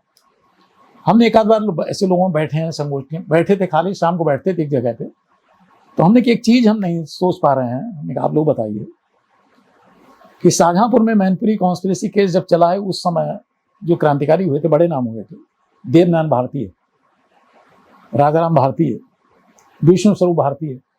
विष्णु स्वरूप भारती मैनपुरी केस से नहीं जुड़े थे, लेकिन आगे चल के फ्रीडम फाइटर हुए, बड़े गजब के व्यक्ति थे। हमारा लेख भी है विष्णु स्वरूप भारती पे, शाहजहांपुर वाली पहली किताब में। तो ये भारतीय थे। तो इतने पहले आजादी के संघर्ष के समय, तो भारतीय होने से आजादी के इतने समय बाद हिंदू होने तक की यात्रा आगे बढ़ने की यात्रा है, पीछे हटने की यात्रा है। कम हिंदू, इनसे कम हिंदू तो वो भी नहीं रहे होंगे, लेकिन वो हमारा भारतीय स्वरूप था। तो कोई जवाब तो लोग नहीं देते थे। उनकी जब गिरफ्तारी हो गई स्वरूपानंद की, तो हिंदू शक्ति दल की तरफ से, ज्ञानदेव हिंदू ही शायद लड़का था, एक ज्ञापन दे दिया गया डीएम को कि उनको रिहा किया जाए, नहीं तो इतनी तारीख को हम आत्मदाह कर लेंगे। वो तारीख आई, उस तारीख को कलेक्टेड बंद था, तो उसे खाली शो जैसा करना था अपना, जैसे नई नेतागिरी जो चली है उसमें, जिसमें कोई प्रतिबद्धता, ईमानदारी कुछ नहीं। तो अब कलेक्टेड गए, वहां बंद, तो क्या करें। तो मजिस्ट्रेट टाकिज वाले चौराहे पर इस पे आके, सदर वाले पे, वो लोग बसों को जो निकल रही थी यात्रा सवारियों को, उनको रोकने लगे। उससे वो रोकी भी नहीं, 4-5-6 लड़के रहे होंगे। फिर वो सदर थाने के सामने आके प्रदर्शन करने लगे, वहीं सदर थाना गेट पे। उस समय 2 बजे समाचार दूरदर्शन चला था, तो 2 बजे समाचार आते थे, उसमें समाचार आ गया तो स्वरूपानंद रिहा कर दिया। थाने वालों ने सुना तो उनसे कहा, वो भी टीवी देखने में, नया नया टीवी आया था, व्यस्त थे, खड़े अपने संगीन में हाथ भी लिए टीवी देख रहे हैं। तो उन्होंने कह दिया कि उन लड़कों से आके, तुम्हारी मांग पूरी हो गई, स्वरूपानंद रिहा हो गए, जाओ। वो सब चल दिए। तो उस ज्ञानदेव हिंदू को किसी और साथी ने ये उकसाया कि यार ऐसे नेतागिरी करोगे, लिखवा लो, अभी देंगे। वो गए कि लिख के दीजिए, तो लिख के नहीं देंगे, जाओ चलो, हो गया, आ गया समाचार। अब ये लोग चक्कर पड़े, क्या करें। तो उसने फिर उकसाया, अरे तुम अभी लिख के देंगे, तुम तेल छिड़को अपने ऊपर। वो तेल छिड़का, ये अखबार की बाकायदा रिपोर्टिंग है पूरी अखबारों की। उसको लगा माचिस जलाओ तुम, जरा अभी सारे लिख के देंगे। उसने माचिस जलाई, तो आत्मबल होता है, तब तो उसमें ताकत होती है। अब वो डर रहा था, उसके हाथ कांप रहे थे, 2 बार माचिस गिर गई उससे, एक बार लग गई, जलने लगा। तो थाने वाले दौड़े, उसके ऊपर डाला कम्बल अम्बल, से काफी जल चुका था, यहाँ से भेजा गया। पूरे शहर को अखबारों ने सांप्रदायिक बना दिया। तब अखबारी थे, ये होता तो और भी आग लग गई। वो दैनिक जाने पूरे पन्ने भरे हुए से। उन्हीं दिनों हमने, अब उसको शहीद का दर्जा दिया जाने लगा, और उसका एक फर्जी इंटरव्यू देने जाने छाप दिया कि उसने अंतिम इच्छा राम मंदिर निर्माण की व्यक्त की, जबकि वो तो बोलने की स्थिति में भी नहीं था, कुछ नहीं था, फर्जी छाप दिया। उसमें एक और था, जो संघर्ष का कार्यालय हमने बना रखा, वहां पहुंचे, तो हमसे अरे बड़ा नाम हो रहा है भाई साहब। मैंने कहा क्या, आइए। दैनिक जागरण रखा था, बस लिखा हुआ था, साहित्यकार और जन संस्कृत मंच के राष्ट्रीय पार्षद सुधीर विद्यार्थी ने ज्ञानदेव को श्रद्धांजलि दी और उनका स्मारक बनाने की मांग की। पढ़ के मैं दंग रह गया। तो हमने इसका तुरंत, अगर उस आंधी में ये चीज छोड़ देते हम, जाने को छाप दिया, तो आज हमारा जो परिवार नष्ट हुआ है वो बच जाता। लेकिन ना तो ऐसी चीजें बर्दाश्त थी, वो बर्दाश्त करनी भी नहीं चाहिए। हमने तुरंत एक प्रेस कॉन्फ्रेंस बुलाई, प्रेस नोट जारी किया, जागरण वाले नहीं आए। बाकी लोगों ने कहा कि आप फ्रेश कोई बयान दें तो हम छाप देंगे, ये तो खंडन है आपका, तो जागरण साहब वो छापे खंडन। जागरण को भेजा तो उन्होंने वहां से कि बयान तो नहीं छपेगा, बल्कि और लोगों की तरफ से धमकी दी गई। पता लगा कि ऐसा बयान पहुंचा, वही लोग कि वो अपनी खैर मनाए, डीएम कॉलोनी में त्रिशूल से मार देंगे, ऐसी धमकियां मिलने लगी। लेकिन उन धमकियों का कोई हमारे ऊपर वो नहीं था, कतई नहीं था। लड़ाइयां तो पहले तलाश कर लेते थे, कोई लड़ाई मिले। उन्हीं दिनों हमने सांप्रदायिकता विरोधी सम्मेलन बुलाया, सांस्कृतिक सम्मेलन था, जिसमें इलाहाबाद की दस्ता टीम, नीलाभ भी आए थे, और जो पंकज श्रीवास्तव इसमें कांग्रेस के लिए काम कर रहे हैं पत्रकार, वो तब दस्ता में ही थे, मतलब जसम से ही जुड़े हुए थे। उदय था, पंकज थे ही और थे। दिल्ली से निशांत नाट्यमंच की टीम आई थी, शमसुल आई, उनकी बेटी शीरी आई थी, पूरी नाटक टीम आई थी। राम कुमार कृषक आए, बल्ली सिंह चीमा थे, अध्यक्षता में गंगादेव सेवक ने की, अनिल सिन्हा थे, अजय सिंह थे,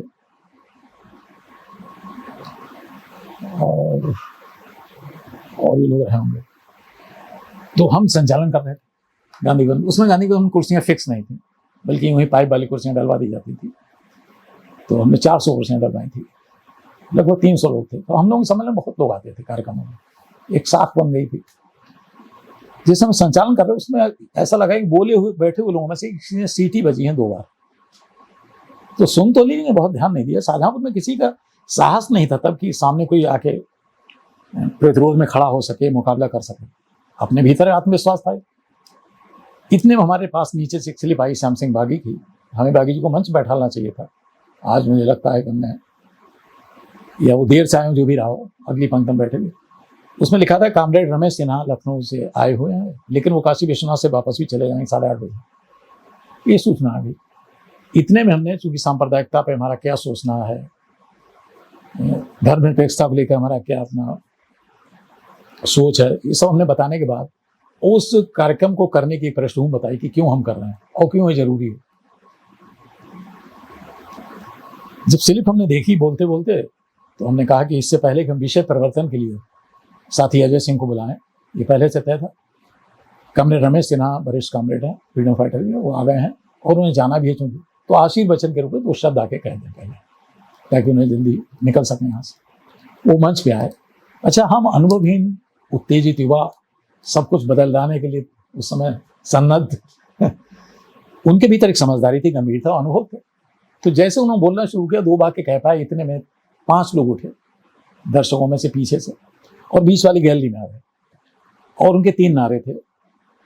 सुधीर विद्यार्थी मुर्दाबाद, हिंदू धर्म के खिलाफ कुछ कहा तो गोली मार देंगे, भारतीय जनता युवा मोर्चा जिंदाबाद। 3 लोगों को पहचान भी लिया हम लोगों।